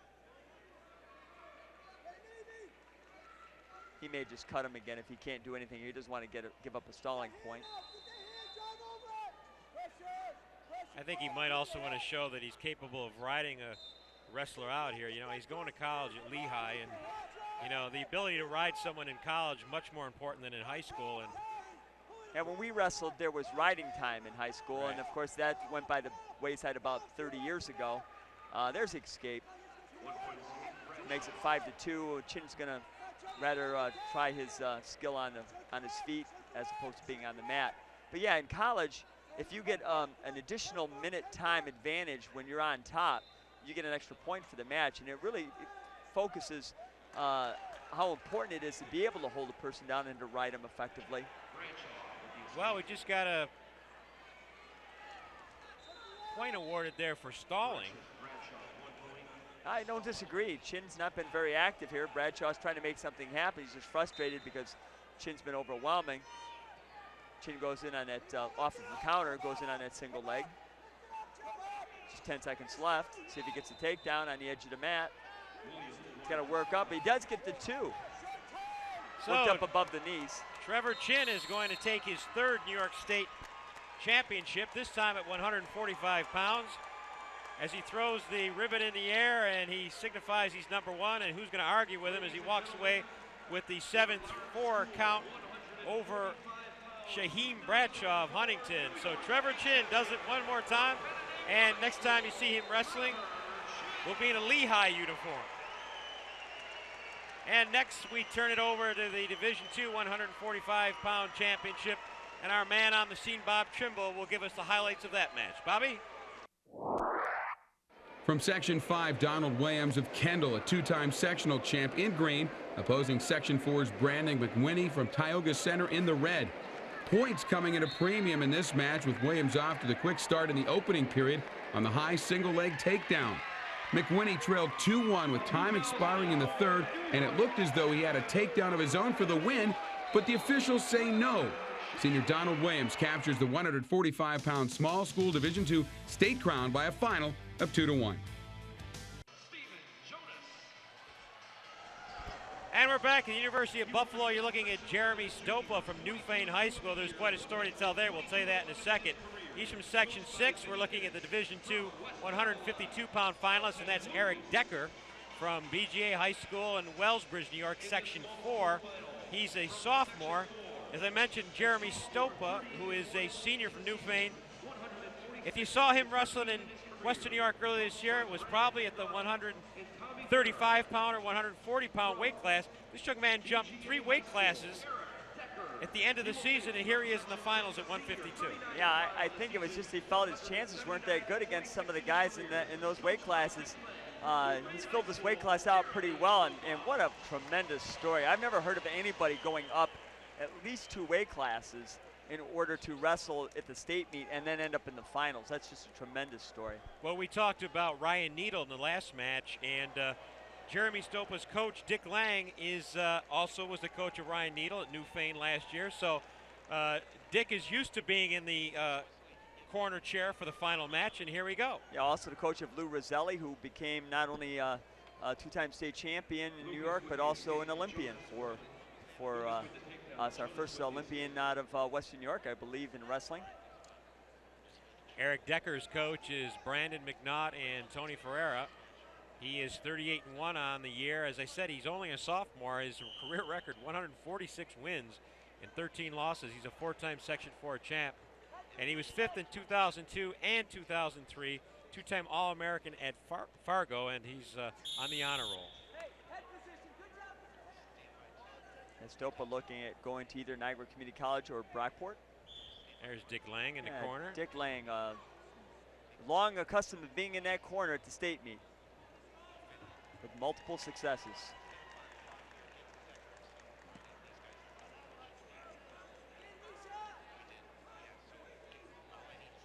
Stopa had a close match coming into this, 5-3 over Scott Hines. Section 11. Tries a little throw by. No going there on the edge of the mat. And they're going to come back to the center circle. So not only is Jeremy Stopa happy that he can eat, but he's thrilled that he's in the state finals. I mean, that's the best of both worlds. He had his cake, and now he's got his icing too. Yep. And let's see if he gets to have it twice if he wins his championship. I had a coach come up to me and says, we'll never be able to get a wrestler to make weight again if he wins this whole thing. It doesn't usually work out this way. No. So those have been there in the corner of the mat, no. Oh, he's got the spladle. Is he gonna get, oh, he let go of it. He let go of it. He lost it. He had it.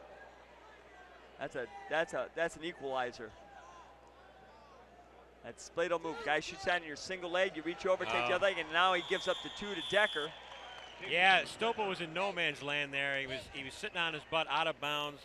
He really had nowhere to go, and he finally had to let go of the arm, and Decker gets the 2. So with 8 seconds to go, it's Eric Decker with the 2-0 lead. That's a big changeover. That spladle, once you have that on there, if that's on there tight, you go to the back. You usually don't get out of that thing.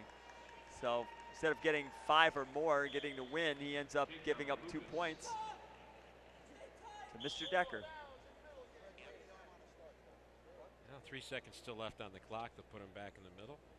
He's got a big record for a sophomore, 146 wins. Eric Decker does, absolutely. Only 13 losses. Going to have a lot of chance to, with seeing wrestlers with 50 wins, not inconceivable he could be pushing that state record if somebody else doesn't beat him to it. And he was cautioned there for a false start. As our official John Trusello takes control. Let's take a look at that takedown again, Ross. Okay, he comes in on that single leg. Goes over the top of the back underneath. He's got to hook that leg underneath. He doesn't get the leg. He misses the leg, and that's why he doesn't get the spladle. Decker comes up, keeps his composure, stays in bounds. Going to go over the hip here and get his 2. And we're back to live action as Decker has the top position. Trying to get a tilt here. He's getting a count. He's going to get at least 2 back points. Yep, the official indicates 2. So Eric Decker now taking a commanding 4-0 lead here. 1:36 to go in the second. Stopa's got to get off the bottom here so he doesn't get tilted, but more importantly, so he can get escape point and get something going on his feet.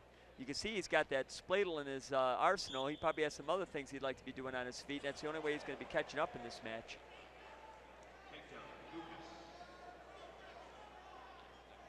Got to beat him on the whistle and get going, get those hips flying out of there. Let somebody like Decker tie you up in this position. He's working that pry arm there and underneath. Good tough ride, keeps him in safe position, but he's looking for back points with it too. I like that because it keeps him in a nice position, stays back on the hips, and it gives him good offense too. He doesn't get in trouble. Well, Stopa was in trouble, but he turns now and gets a point. So he's down by a 4-1 count with 50 seconds to go here in the period. Now he gets a takedown, he's right back in this match. Decker looks tired. And the official also signified that Decker was guilty of locking hands there. So it's now a 4-2 score. I missed the locking hands. I didn't see it either. Must have been on the other side of us. Must have done it when Stopa came around and faced him. Coaches are questioning this now. I kind of like to know if we could see what happened there. Stopa also, both men look really tired considering it's just a little bit past halfway of the match here. Even the table was confused by what they were. Trusello came over and told the scorekeepers exactly what happened. So with 35 seconds to go here, it's a 4-2 Eric Decker lead over Jeremy Stopa. Well, this makes it definitely a different match because the takedown ties it up. Of course, a lot of time left. There's only still 20 seconds left in the second period. We've got the whole third period to go. Stopa's tight, a little stalemate action there. Nothing happening, so they break it up, bring him back to the center, and go again.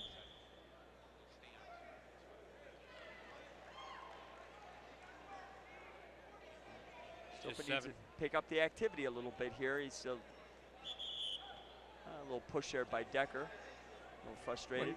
He pushed Stopa right into the official, John Trusello. That'll get his attention. Officials seem to just kind of let that go off his back. John looks like he's big enough to absorb that. Wrist control, buddy, wrist control. 2 minutes. Then we got the back points. 2 minutes, Hardy. Come on, baby. And Decker getting back points on Stopa there on the edge of the mat. Nice tilt. So we're back to live action, and it's Decker now with a 5-2 advantage as he just picks up the escape. I didn't think Stopa was going to be able to ride him very long. Work that clock a little bit. Ladies and gentlemen, your 2004 Wrestlers quite often, with the emphasis of wrestling on their feet, often don't develop as much ability from the top position to turn. I know Stopa likes to wrestle some Greco. He's a Greco state champ. He might be looking for something big move here. He needs a 3-point move to tie it up. Something 3 points or bigger to get back in this match. Decker doesn't want to be pushing into him. That would feed that throw. You get a guy moving into it, makes it easy to toss him. Like I said, Stopa's got some Greco-Roman or upper body experience here. 1:08 to go in the match. Stopa goes over the top. That front headlock. Hasn't been able to capitalize off of that position. Was there earlier in the match. Trying to work underneath. But Decker right back on the leg. Oh, he's looking for that spladle again. When a guy comes in on your single leg, that sets up that spladle. And again, he's digging for it. He's got to get that leg deep. He's got to step into it. Step hard into it and commit to it. Decker sees what's going on there and he's keeping his distance. Cuts it off. Oh, good recovery by Stopa. And here's the takedown. Sat down to his butt. That's the kind of calls that sometimes drive coaches crazy, but that's been consistently the call. As soon as his weight goes back a little bit and you're covering the hips, as long as you're in bounds, they're giving the takedown. Yeah, that's the way they call it. It's 7-2 now in favor of Eric Decker, and Bob doesn't care for that it's interpretation of a that change. takedown. I don't have a problem with that call, but that's the way it's the interpreted. interpretation, yeah, sure. You really put the man you have nowhere to go, and it's a freestyle influence where the ideology behind it is that you're rewarding a correct technique. that had it not gone out of bounds, probably would have been 2. Right. And that's an influence from freestyle. It speeds up the action. So Jeremy Stopa's dream comes to an end here as Eric Decker is now the New York State 152-pound champion, Division II. He's only a sophomore. You'll see him again, ladies and gentlemen. He's the champ. Congratulations to Decker. And now for highlights of the Division I 152-pound title, let's go back to Bob Trimble. From Section 2, senior Stephen Jonas of Miscayuna in red taking on Section 11's Alton Lucas of West Babylon. Plenty of action in this match. Lucas in period 2 with his 3rd takedown, going high crotch on Jonas for a 6-1 lead. And before the periods end, more from Lucas with his 4th and final big move, this inside leg trip takedown. Junior Alton Lucas, no trouble at all, in a 9-4 win for the State Division I Large School Championship at 152 pounds. We're back here at UB for the New York State High School Wrestling Championships, and that is Chris Hand. He is a 2-time state champ. He's from Section 4, Whitney Point High School. He's a senior, and his opponent will be Dave McCarty from LaSalle Institute. He is a junior from Section 2, and he finished 6th at 152 last year. Hand is ranked 5th nationally as a senior. So this should be another good one, Ross. Yeah, Hand, a 2-time state champion. Obviously the favorite here. Had a nice preview on Hand in the state booklet. Article about his interests. He actually is an outstanding lacrosse player, and he's going to choose to play lacrosse in college and not wrestle. Also a quarterback in football. And an outstanding defensive back. Both these young men tall and lanky for the weight class. Here's 2 points takedown for Chris Hand. Oh, he came across with a hard crossface looking for that cradle.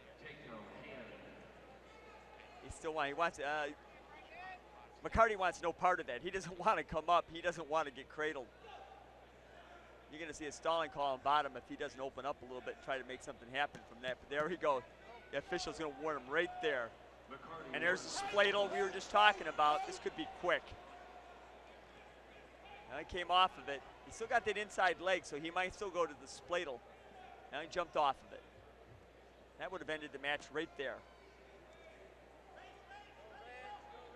Hand uses his length very well.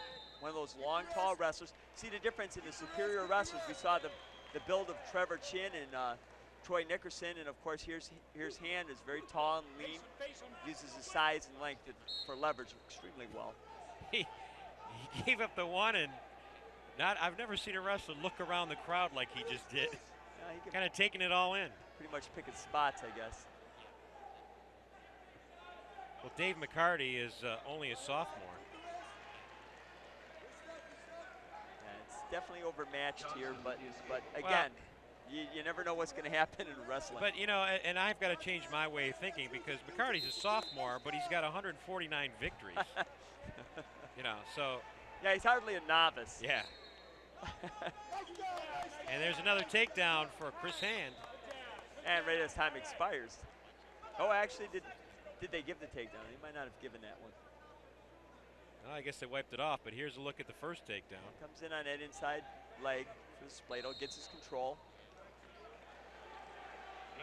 Just flows from one thing to another so nicely and effortlessly. And so much of what he does is his natural way of doing things. Very tough to coach a young man to be what looks like at times to be out of position the way Hand is, but still in control. The first state champion we had at Fredonia, very similar type of kid. It's not a lot of coaching to do with some of these kids that have tremendous feel and have that kind of build. Other kids, you can make them more mechanical wrestlers, teach them better takedowns and setups and drill things into them. But some of these kids, they just have a certain knack and feel for it, and they just flow out there. Well, McCarty gets the escape, so it's now 4-2 in favor of Chris Hand. 1:39 to go in the second period. Hand now looking for another, but oh! Could have a Peterson there. Hand just shrugged him by and was going to spin around, and McCarty went right into a Peterson, but came up with nothing as it's countered nicely by Hand. And he gets the takedown, so he's in control by a 6-2 score now. Hand is coached by Bill McNeil, And McCarty is coached by Jim Sutton.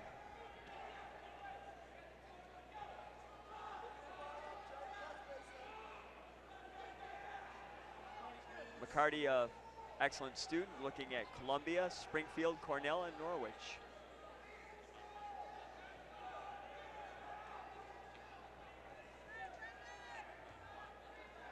See a lot of kids in wrestling at this level, very strong academically.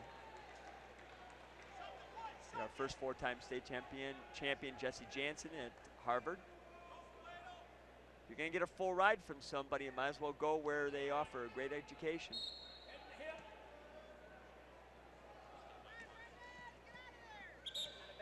They go out of bounds with 30 seconds to go. Chris Hand just riding now, and McCarty's got to fix the headgear, and I think he may have a blood issue here with the nose. They're taking a look.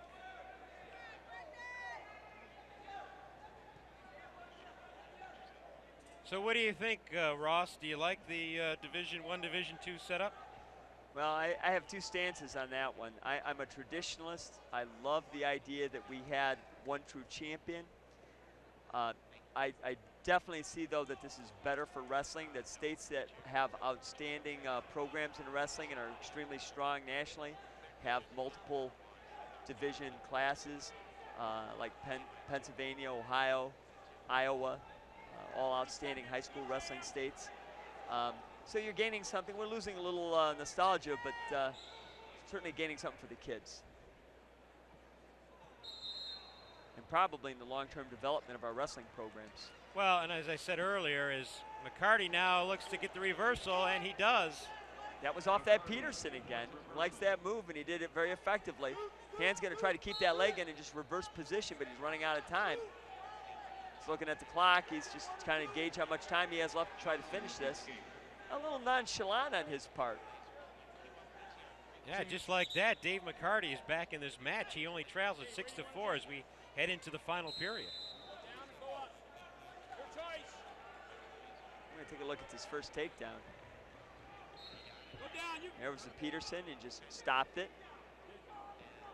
Came around behind him. Spun off that Peterson, and come around, and here's the reversal. Here's the Peterson roll. Slides down and cuts off that, scissors his legs, and come up in control. We're back to live.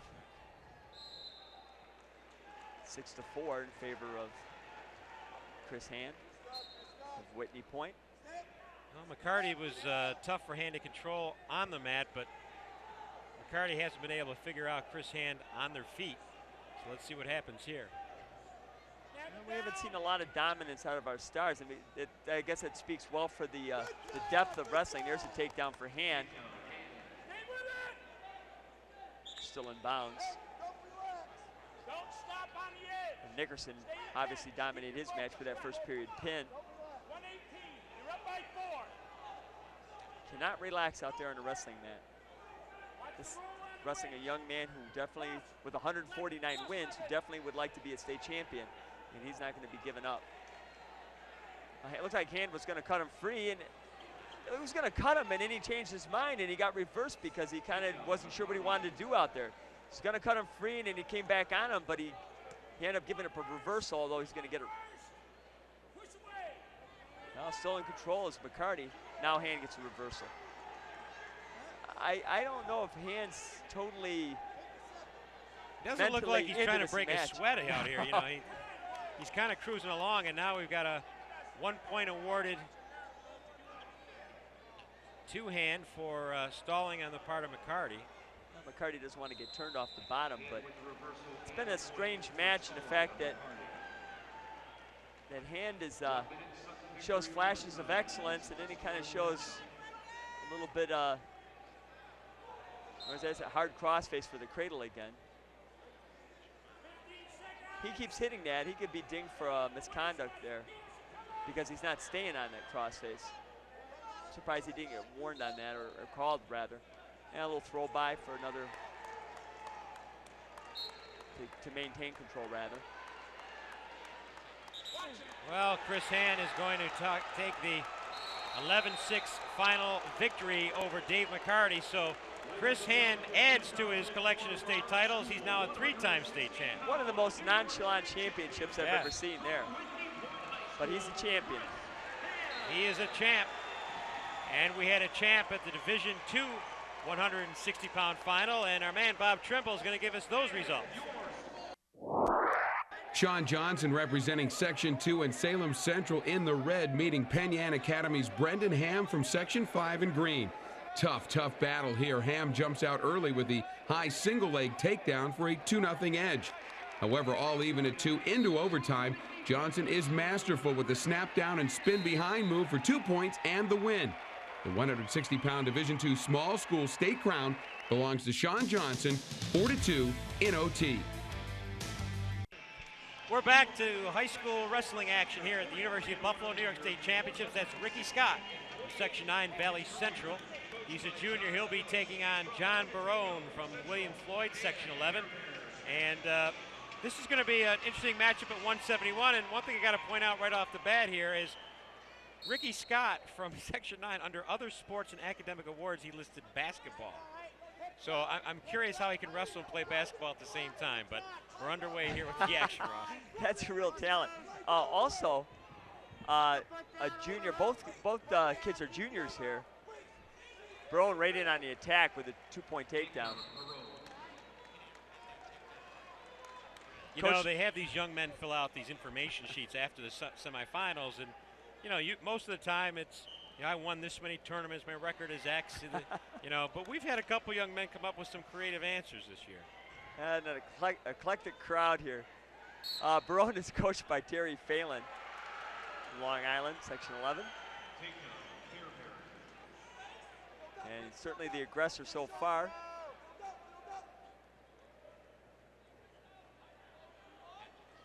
Looking to turn. He's got that far leg in. Scott just trying to break that off, trying to get out of there.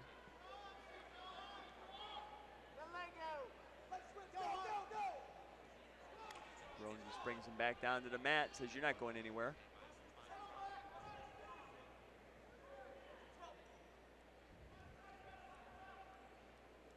I like to see the fact he got that quick takedown, but he also wants to work on top. Now Scott gets some space here, comes out in front.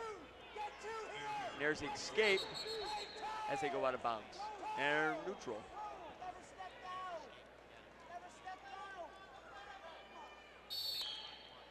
Got to have an equal opportunity to have that escape. You can't just break free and come back around on the guy. Scott glancing at the clock. Oh, Barone shot, got that arm caught. He shot hanging his arm, which is definite no-no in that situation. Got countered and then countered the counter. To hit the high crotch off that, throw that arm by. We go out of bounds. Got a little sloppy with that shot. Left that arm hanging up there in that collar tie-up as he went down low, and you can't do that. Oh, just jumps over the top of him. That's a unique takedown right there.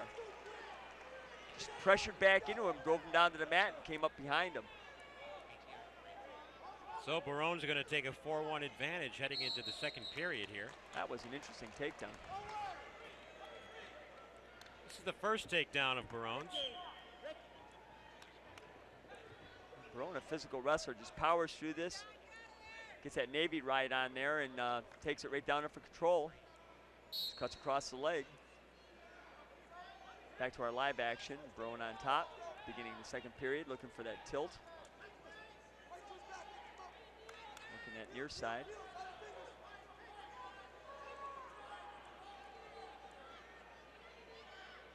Barone, a very physical wrestler. Hits everything with some authority. And they go out of bounds, and Fred Brown will bring him back to the middle. Fred Brown, the working official. He was honored prior to tonight's finals for his many years of service. Some of the faces you see here year after year, outstanding officials working this tournament multiple times. If you're a veteran of the New York State High School Wrestling Championships, there are a myriad of faces of people you've seen year in and year out. I mean, Guys I've seen here for 30 years. Coming to the state meet is definitely an event. It's definitely an event. Well, we got a point escape there for Ricky Scott. Takedown will tie it up for him. But yeah, coming back to the state meet is an event. You get to see a lot of the same people, some of them real characters and some great people. Not just the coaches and wrestlers but a lot of the support people who work these tournaments and make it possible. It takes an awful lot to make these tournaments happen. A lot of wrestling going on over 2 days. Go out of bounds, start back in the middle. You know, it's great that the tournament is here at UB this year and in Buffalo. But I was sorry to see it leave Syracuse for one reason, because I had finally found a great Italian restaurant that I was going to on Friday nights for linguine and clam sauce. But you know, there's plenty of those here in Buffalo too, so I guess I'll make do. Well, I told you about my favorite restaurant in Syracuse, a German place. Great Reuben sandwiches. I've rarely heard somebody say that their favorite restaurant was a German restaurant, but well, in Syracuse next anyway. time I'll have to try those Reubens, Ross. I got addicted to it through Coach Murray at Brockport. That's his favorite spot. 17 seconds to go here, second period, 171-pound final as John Barone leads Ricky Scott. Barone from William Floyd High School, Shirley, New York. He's 30-0 this year. Scott from Valley Central. Yeah. Action has slowed down a little bit here. Barone was very physical in the early going. He's kind of pacing himself right now, and you gotta be a little careful here. Now, beginning the third period, he's gonna go to the bottom position and should be able to escape here and increase his lead. One nice thing about this format is that with the two matches going on for the finals, if one match maybe is not to your liking, there's another match you can watch, and I think it's kept the crowd very much interested this evening. Because some of these matches, there's an awful lot of good counter wrestling going on. So a lot of the non-initiated don't really understand sometimes that there might not be a lot of visible action going on, but the counter wrestling to people who really understand what's happening out there is very high at this level. And that can slow the action down sometimes. Maybe you see somebody who's dominant go out there and throw somebody around. A potential dangerous call there. They break that up so that young man doesn't hurt his shoulder. They come back down to the mat. Scott had Barone's arm pretty well locked up there, and once they came up off the mat, they had to break that. I expect Barone to escape here. And again, potentially dangerous. Had that leg in as they come up off the mat. Both men visibly tired at this point. Wrestling an extremely exhausting sport. If you haven't been out there, it's hard to understand how tiring this is.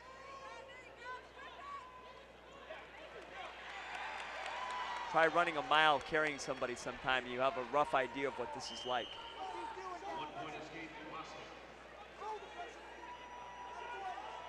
Well, Ricky Scott is trying to make something happen. We're warned, warning there for John Barone for inactivity on the bottom. Yeah, good call. He's not doing much down there. I know he's tired, but he's got to work harder to work up. He's got to look for an escape or reversal here. Can't be content to ride out his win with a 4-2 lead. 44 seconds left in the match. It's still Barone leading Scott by a 4-2 score. Barone came after him so hard early. He's pretty fatigued right now. Coaches are enticing him to get moving here. It's Terry Phelan over in this corner.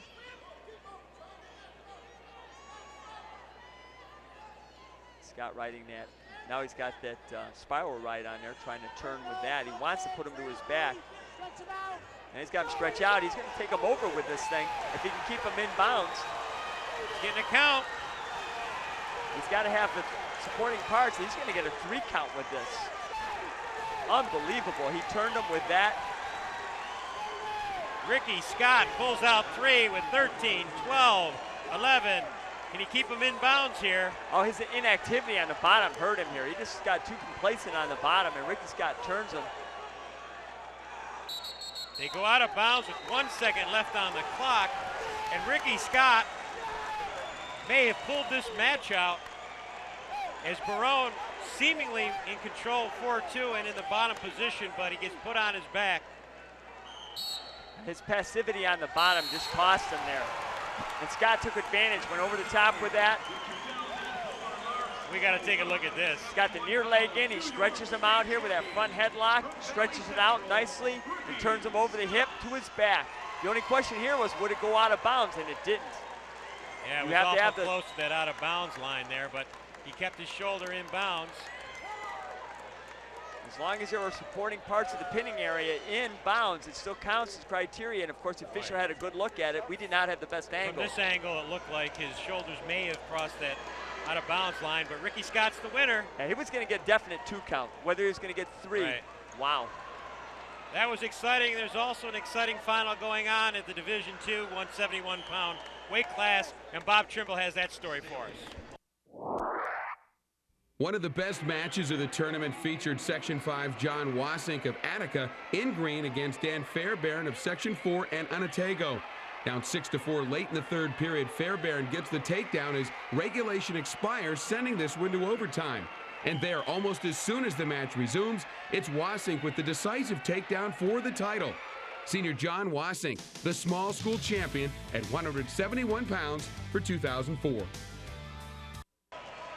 We're back here at UB, and that is Kane Smith. He is a junior from Section 6 Salamanca High School. He's 41-0. He'll be taking on Carl Meyer of Perry, Section 5. And I anticipate a good one here because Kane Smith, very active in this tournament so far. He's a dynamic wrestler, and we should see a lot of action here at the 189-pound class. I think Kane Smith has been the most intense wrestler of this entire tournament. He's on fire. He was here last year, didn't come away with what he wanted, and he is on a mission this year. And he's raiding on that single leg, and he cuts it off to the double with a quick takedown. Nicely done. He is so accomplished for junior on his feet. For a big guy, he's extremely mobile. Looking for back points right away, goes right to business on top. Out of bounds, they're going to go back to the center. Kane Smith coached by Rich Morton and Gary Gilbert. Rich Morton, no stranger to the state meet as a coach. We were kind of commenting earlier and a little bit during that last break that some of these young men in the finals look, maybe nonchalant isn't the right word, but a little more passive than you'd think, and that's, I don't think, going to be the problem with Kane Smith. No, Kane is just absolutely intense. Defeated last year's finalist, who lost to another Section 6 kid, Elliott Smith, in the semifinal. There's another gave him the escape and got the takedown. Working him pretty good right now. And he just dominated that semifinal match against an outstanding wrestler.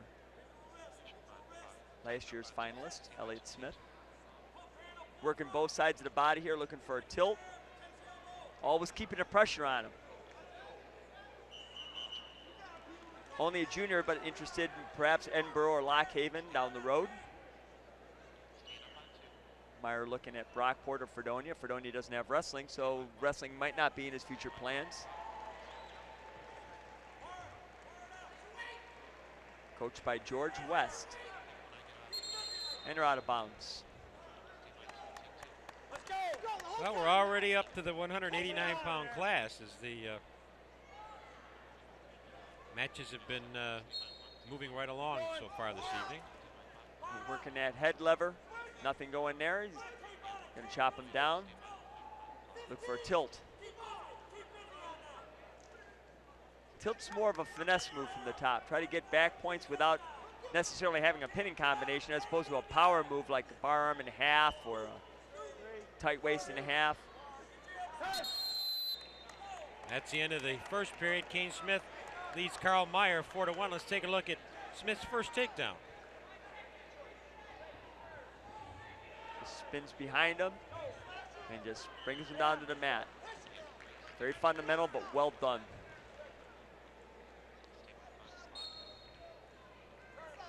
As we start out the second period, Smith on top, comes in with a hard crossface. Oh, we've seen some hard crossfaces tonight. The guys are either going to get their cradle in there, or they're going to make send a message to their opponent on the bottom here. He goes to the tilt. Kane likes to work on top. You'd think anyone as good as he is would cut his man free more often he does, but he likes to work on top. There's that crossface again to the crossface cradle. Nothing going, comes back. He's working that tilt, little elevator. One thing Kane Smith doesn't want to do is dominate this match and not run up the score a little bit. He doesn't want to make this close so that one little mistake or one problem makes this match closer than it is. So far, Meyer has not been in this match. It's been all Kane Smith, but the score is only 4-1 halfway through the match. Might be time to cut him free and look for more points off the feet. You give him the 1, take the 2. See what the corner is indicating here. Going to stay on top. And there's the escape. Didn't work too hard to keep down there that time. Oh, Meyer tried to get a quick shot in there while Smith was adjusting his singlet. No go, though, as they go out of bounds.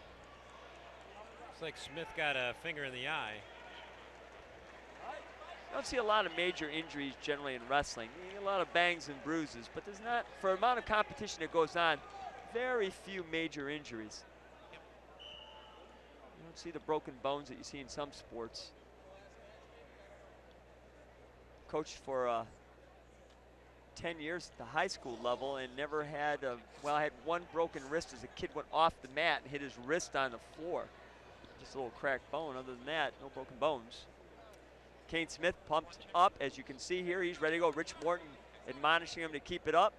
Kane's ready to go. He never stops moving. He just reminded us why when you get tight in on a high school wrestler in the corner, you never know what you're going to see. He may be the best conditioned athlete in this tournament. Oh, good setup on that double leg, power double. Changing his levels, snapped the head, drove in as a beautiful setup for the takedown. And he gets his 2. That's college style wrestling right there. That's an excellent job. It's got Meyer wrapped up right by the out of bounds line. Let's see if they stand or go out. There they go. Matt Sorchinski, the working official, calls him out of bounds and put him back in the middle. Just 22 seconds left here in the second period. Kane Smith up by a 6-2 count over Carl Meyer of Perry High School. Kenny determined he wants to turn him from the top, although he's had great success on their feet. Of course, he's not going to come loose with 20 seconds left. Let's see if he can get some back points here before this period ends. Got that arm trapped up underneath on that bar arm and trapped across his body nice and tight, but it's not going anywhere. That's the end of the period, and here's the takedown. Look at Smith. this. Great setup here. Snapping the head, getting him going. Meyer doesn't know whether he's going up, down, and a power double drives him across the mat for the 2. Beautiful job on the takedown. Great power double. And Kane Smith is on the bottom now. Let's see how long it takes him to effect his score, escape. A little sit, comes up on the leg. He's not looking for 1, he's looking for a reversal. Now that was a reversal because he never broke free from him, never had equal opportunity. So instead of 1 and then a takedown, that's just a reversal. Good job on the officiating by Mr. Sarczynski. On your toes, driving in, or keep working it. Kane working that head lever, trying to turn him. Very fundamentally strong on the top. Going from one thing to the other. Not going to be called for stalling because of the way he's working here. 1:13 to go here in the match. Stalling. Smith well in control. Well, I was going to say, stalling is the most difficult thing for officials to call. There's 2 aspects of stalling. There is intent. You know, what is the intention of the wrestler? Is he trying to bring about scoring? Is he trying to break his man down? Is he trying to turn him? Is he trying to escape or reverse? The other part of it's technical. Are you holding on to a leg and not moving up? If you don't do that for 5 seconds, wow. Little arm spin there, looking for the double leg off of that. Rich Morton saying, hey, nothing too extraordinary here. Let's just get it done fundamentally. Meyer in on a shot, countered by Smith.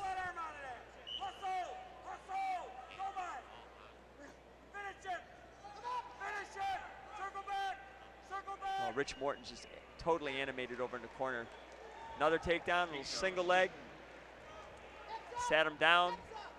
Well done. Looking for back points off the turn. Kane Smith putting on a clinic here. Yeah, I tell you what, he's not letting up either. We're talking about stalling and intent. You can see the difference. Some of these guys with the lead were just content to have that lead. And Kane Smith is intent on building that lead. You cannot relax. 26, let's go. You keep the pressure on. Morton says he can't relax. Coach Morton says he can't relax. I don't think you have to worry about that. I think Kane Smith motivation might partly be he's afraid of his corner there. Rich Morton, very intense. Can't be too many things that would make a guy like Kane Smith intimidated, but Rich Morton might be one of them.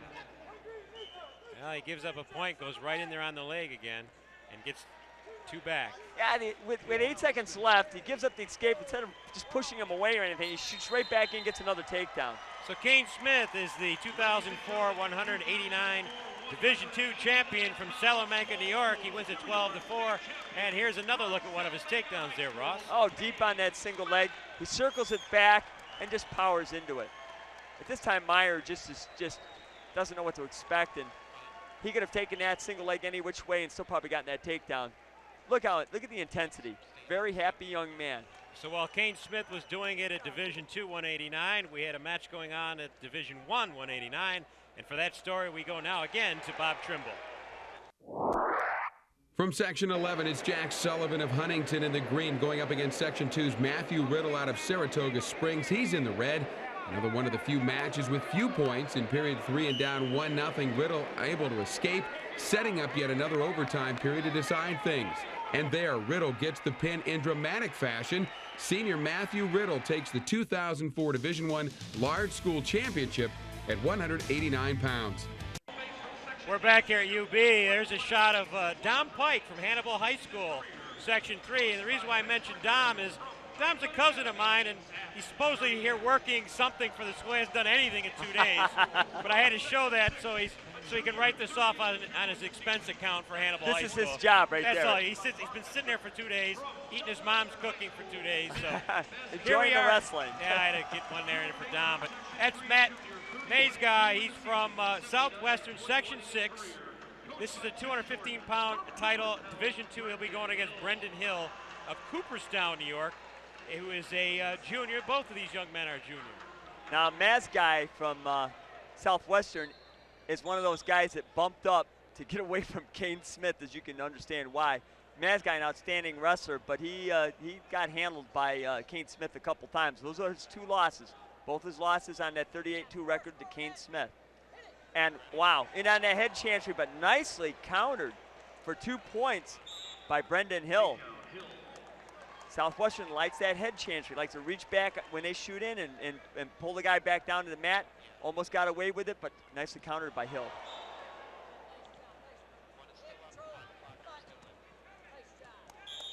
There's one escape by Maz guy.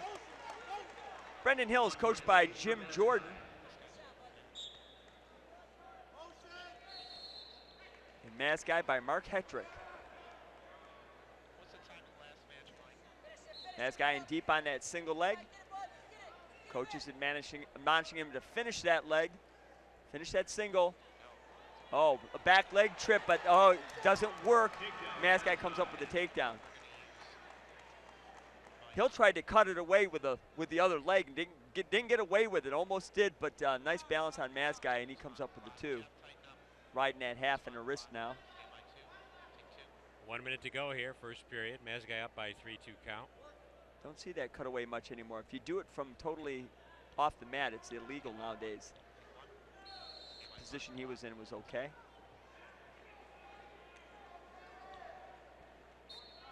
Maz guy also a very physical wrestler. Interested in Syracuse University of Columbia, but only a junior. He'll be back next year, as is Brendan Hill, only a junior. Comparable records. Maz guy 90-20. Brendan Hill 79-21.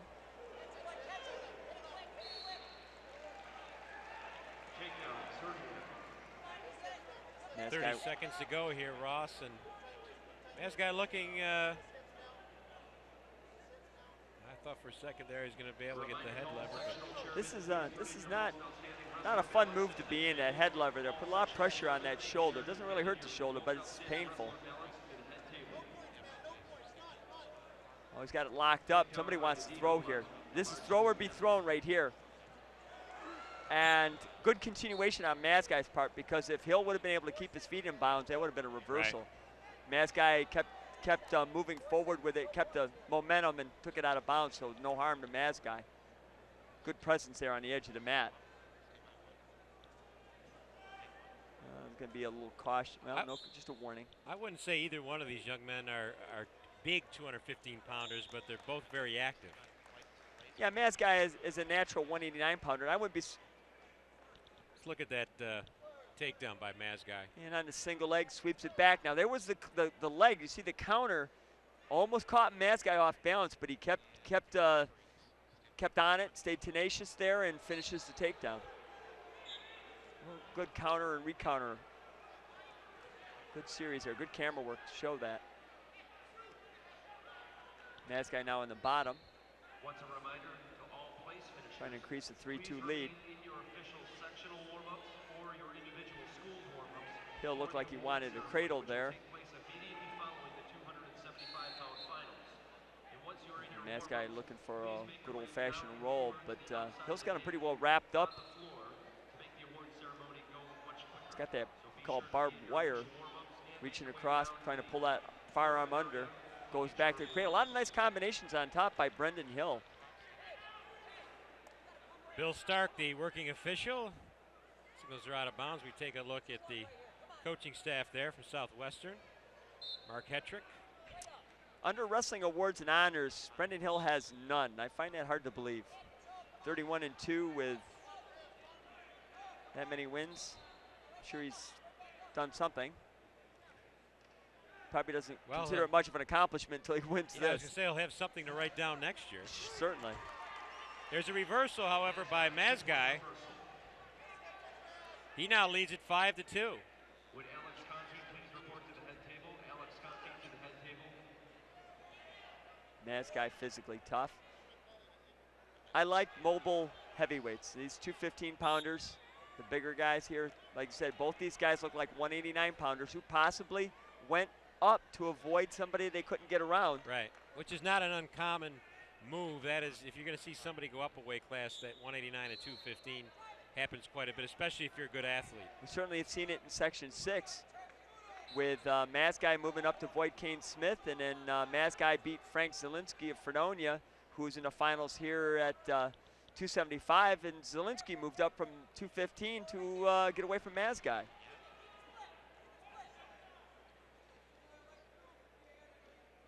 .23 seconds to go here. This guy's slowly taking control of this match now. Hill's starting to slow down a little bit here. He was very active before. And Mazguy's tough on top. Looks to me like Hill likes being on top. He was doing a lot of nice things when he was up there, just couldn't quite finish anything. This guy's got that arm barred, but he's not going to have a chance to turn it here with the time running out on the second period. So we'll head into the third. The 215-pound weight class is. We take a look at the reversal here. Yeah, Hill kind of lost the angle there a little bit, and Mazguy Kappa just got loose, and I think Hill kind of, I think he anticipated that he was going to just give up the one, but Mazguy jumped right on board for the two, so Hill might have gotten a little complacent there. If Mazguy had taken a step back there first, he might have got the one and then the two. Yeah, absolutely. But he leads at 5-2. He's got the top position again here to start off the final 2 minutes of this 215-pound title. I think the one theme that we've been seeing in the finals tonight is that the person who's been the most aggressive, whether he's favored or not, has come up the winner. That's certainly the Barone match. Barone had that lead and just got very inactive there. So many things can happen in the last period of a wrestling match. And you're also seeing that, you know, as they say, it takes two to tangle, and some of these young men may be used to having it their own way. And you may have been able to just sit there on the bottom and physically prevent your opponent from turning. But when you're wrestling a young man in the finals, state finals, they've got ability as well, and oftentimes can surprise a wrestler who's never been turned before. Yeah, as they went out of bounds there over there was no loss of control even though we're facing each other, because Mazguy still was across his spine when he had him wrapped up. Oh, he got 2 back points there. Yeah, he picked up a quick 2. Yeah, that looked awful fast. I believe the official here is William Stark, Bill Stark. Been here many, many, many years.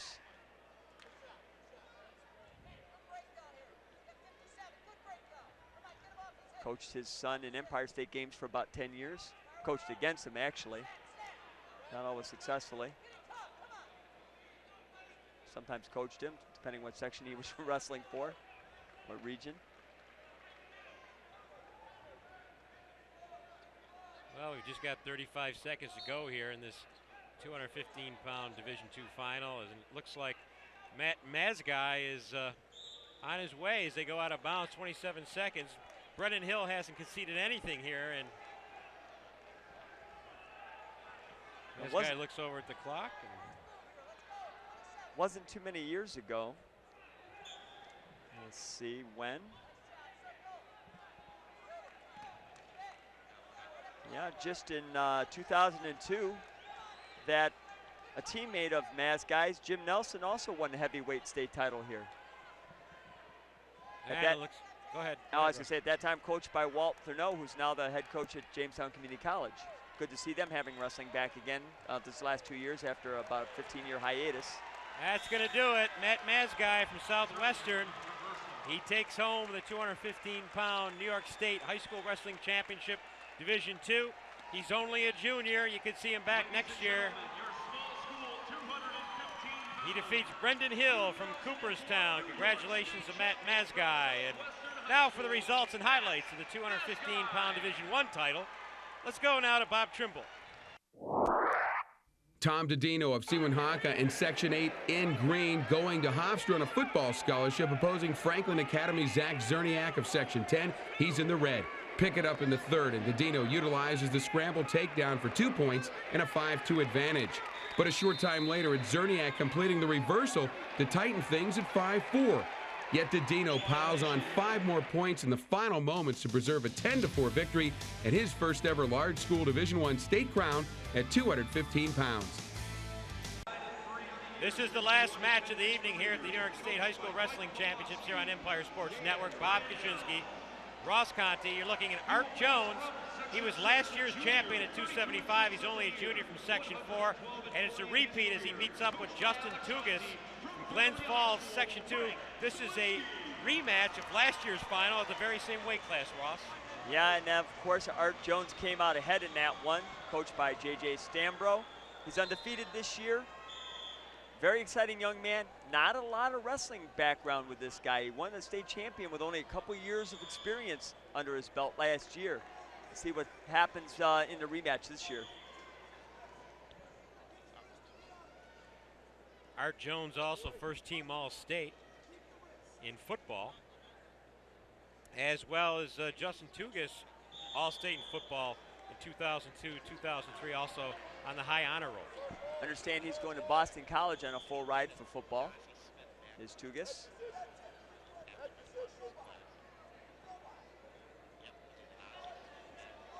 Likes to throw, does Art Jones. Yes, he does. New York State Greco champion. Of course, I tell you what, every time you wrestle a Section 2 wrestler, you should expect the fact that if he's not a thrower himself, at least he knows how to defend in that position. Section 2, a hotbed for Greco wrestling, always has been. A lot of good Greco coaches up that way. Jeff Blatnick, Joe DeMeo, they run a very active Greco program in that area. That's why you might not necessarily see a big throw out of Jones in this match.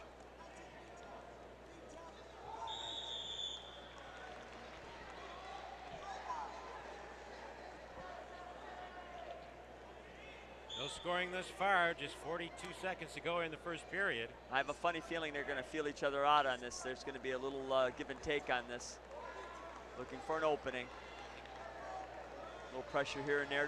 Whoa, there's the head and arm attempt right there. But he caught it. He caught it. And no takedown as they go out of bounds. There's a little discussion of the officials about whether that was fleeing the mat there. Kind of walked out. I'm sure that's what the assistant official was doing. There's been great communication in these matches all tournament long between the assistant, probably better than I've ever seen it, between the assistant official and the head official.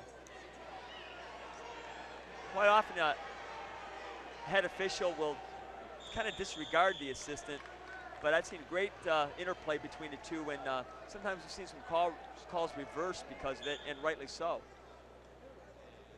Well, this first period is going to come to an end. No score thus far. And you know that Justin Tugas from Section 2 knows what's coming.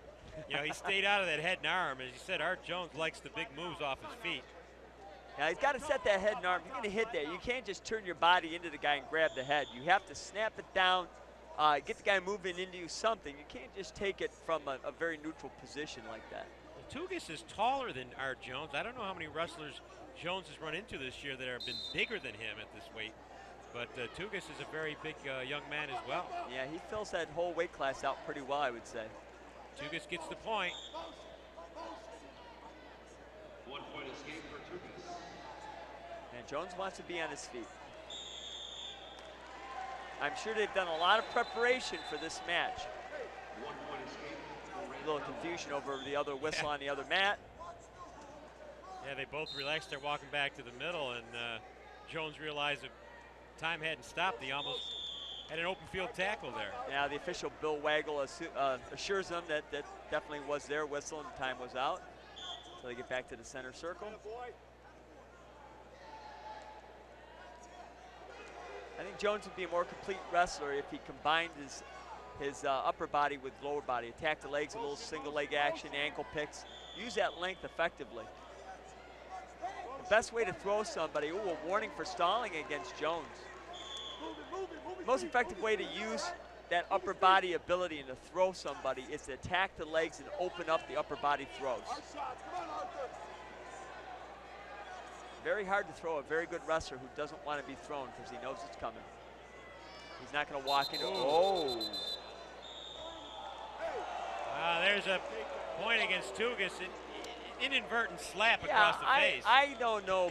You know, I can understand the call because it made contact, but he was just taking that tie-up away from him and just throwing it off hard. I mean, these are big, strong guys. I don't think it was intentional. Well, any way you look at it, it ties up the score 1-1. Yeah, it could be a big point in a match like this.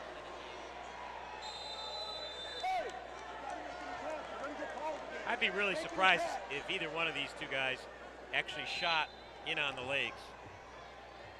It's a lot of weight to come down on top of you. You don't usually see it this way. As athletic as they are, they should be able to do that. They're both football players. If you form tackle and your double leg takedowns and single legs, then you don't get in that position because you stay strong with it.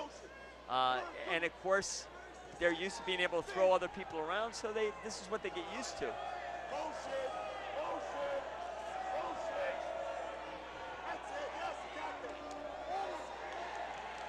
And there's another warning stall against Jones for a point.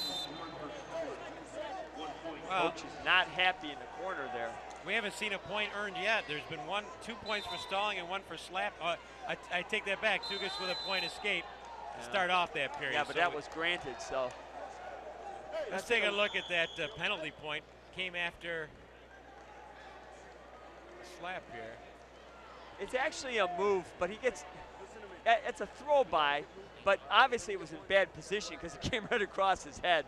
I could see why he'd give him the 1 on that. I mean, I'm sure it wasn't intentional. Try to shrug that by, throw that by, and come in on the single. So we're going to head into the third period. We got an injury time here. They're going to try to make Jones wrestle. You know, with those warnings, it's Bill Waggle, the official, out of Section 6. As I said, there is no tomorrow.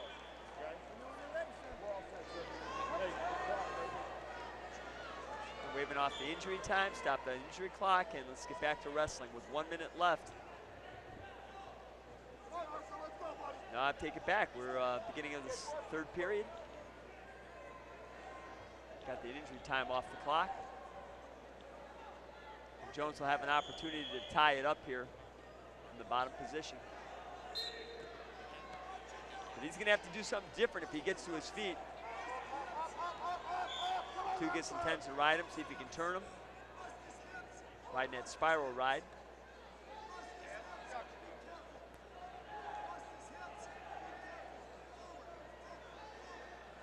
Justin Tugas. Jones gets to his feet. This is the position he wants to be in, right there, locked up, over and under, but that doesn't last very long. But he does tie it up with escape. So this one's all tied up with 1:28 to go in the match. A repeat of last year's finals, one in which Art Jones came out on top.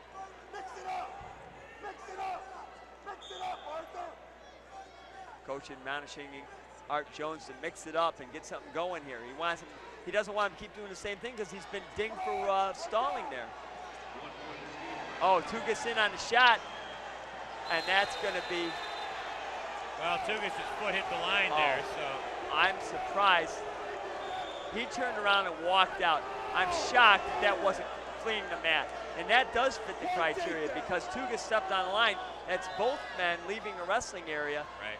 That I would have given him 1 on that. Jones made no bones about the fact that he wanted to get out of bounds intentionally on that. He missed the call on that one.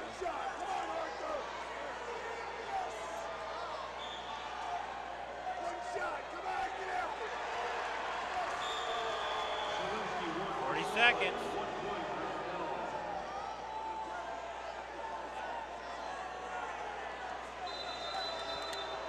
I'll tell you what. Art Jones is going to get called for another point here if he doesn't pick it up. Now he's. This is second injury time? Is this the second injury time? Well, there was a stoppage in between. Was so it blood time? This may give. I know what you're asking. Will this give Tugas the choice? The choice. He would take bottom and try to get a point here. If this is the second injury time. That's what they're talking about right now. I think that's what's going to happen here, and Tugas most likely will take down.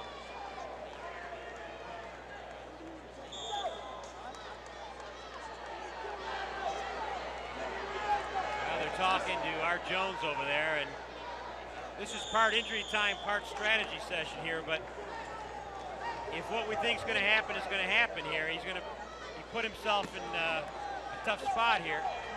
They've stopped the injury time, and let's see if they give Tugas choice here. Was that the second injury time? It's his choice. That was his choice, and he's going to. And a blood time, if it was blood time, there would be this situation wouldn't occur. Fortuitous that you mentioned this earlier, Ross, because they would have otherwise probably finished this period on their feet going to sudden death. Now, if Tugas can get out in 34 seconds, he could win the match. A little foreshadowing, because this could conclude our wrestling for this evening with this situation. Well, Jones just going to let him go and give him the point. Oh, I don't know. He should try to ride him. All right, finally gets a shot in. Tugas spins around. Is he going to get the takedown? Tugas gets the takedown. That should be the match. That's going to be the match. 15, 14. Jones went to the well way too much, tried to throw him. Nothing was happening there, got called for stalling, put himself in a jeopardy situation. A lot of unusual calls in this match. So it's going to be Justin Tugas getting sweet revenge as he avenges the defeat to Art Jones last year, and he wins the 275-pound New York State Division I championship. This is that failed shot there as Tugas spins around behind. Now they share a New York State championship title. Well, we had an exciting finish at the Division II 275 title. For that, let's go to Bob Trimble.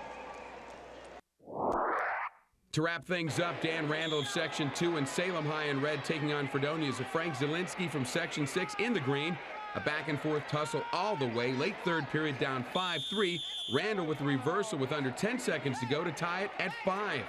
But at the buzzer, it's Zielinski quickly escaping for the thrilling 6-5 triumph. Junior Frank Zielinski, the Division II small school 275-pound state champion. I'll be back with the most outstanding wrestlers in just a moment here on Empire.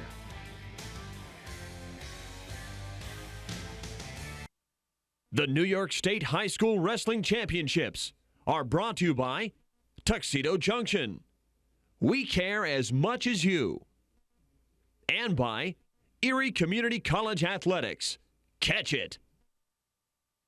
The award for the most outstanding wrestler of the 2004 New York State High School Wrestling Championships is brought to you by Tuxedo Junction. When only the best will do, come to Tuxedo Junction. And welcome back to Alumni Arena. Time now to give you the most outstanding wrestlers from this 2004 championship battle. And we begin at 112 pounds. Bainbridge's own Tyler Mumbolo. Tyler, congratulations. Second state championship. You have to feel really excited. Yeah, pretty excited. Even though it's more exciting than it's my senior year, last match. But yeah, it's exciting. You moved up, 103 last year, 112 this year, and a technical fall, 16-1. You totally dominated the match.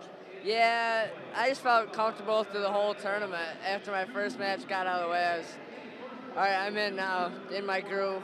First match is always hardest to get out of. Tyler, congratulations. Thanks. To you. Good to see you.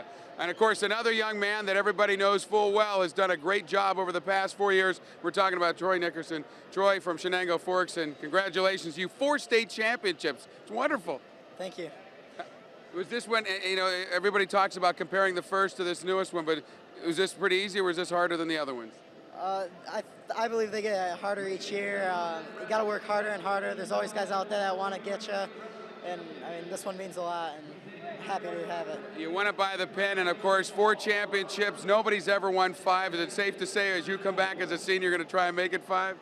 I'm going to try and train hard all year and hope it comes. All right, well, congratulations to you, Troy, as well. Our most outstanding wrestlers for 2004. Bob, let's send it back over to you. Thanks very much, Bobby. So now we know who the outstanding wrestlers were. Let's take a look, see who won the sectional race. And starting with Division I, it's Section 11 comes away as the top section, Ross. No big surprise there. And Section 11's been a dominant force. They're mostly large schools down there, so they stood to reason that they were going to be very tough here. Surprise Section 2 made it fairly close. 199 almost got the 200 mark. Section 6 following up with 189 pounds. Section 5 a little bit behind there and so forth.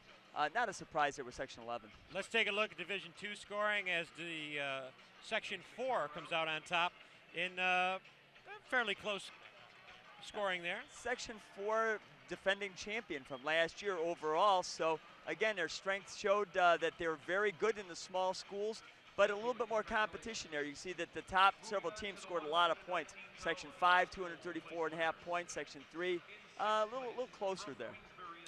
So what do you think, Ross? The big experiment, Division I, Division II, you like it? Overall, yeah, great experience for the kids. We saw some outstanding competition, some great semifinals, a lot of enthusiasm, a lot more people because of the dual system. I think it's a winner. Who knows what's going to happen in a couple of years. It's supposed to be just a 2-year experiment here. And next year, the finals will be at the Pepsi Center in Albany, New York. So for Ross Conti, Bob Trimble, our entire production staff here, and all the people that helped out at UB, Bob Koshinski saying thanks so much for watching the New York State High School Wrestling Championships 2004 edition. We'll see you next year from sunny Albany. Good night, everybody. Have yourselves a great night and a much better tomorrow.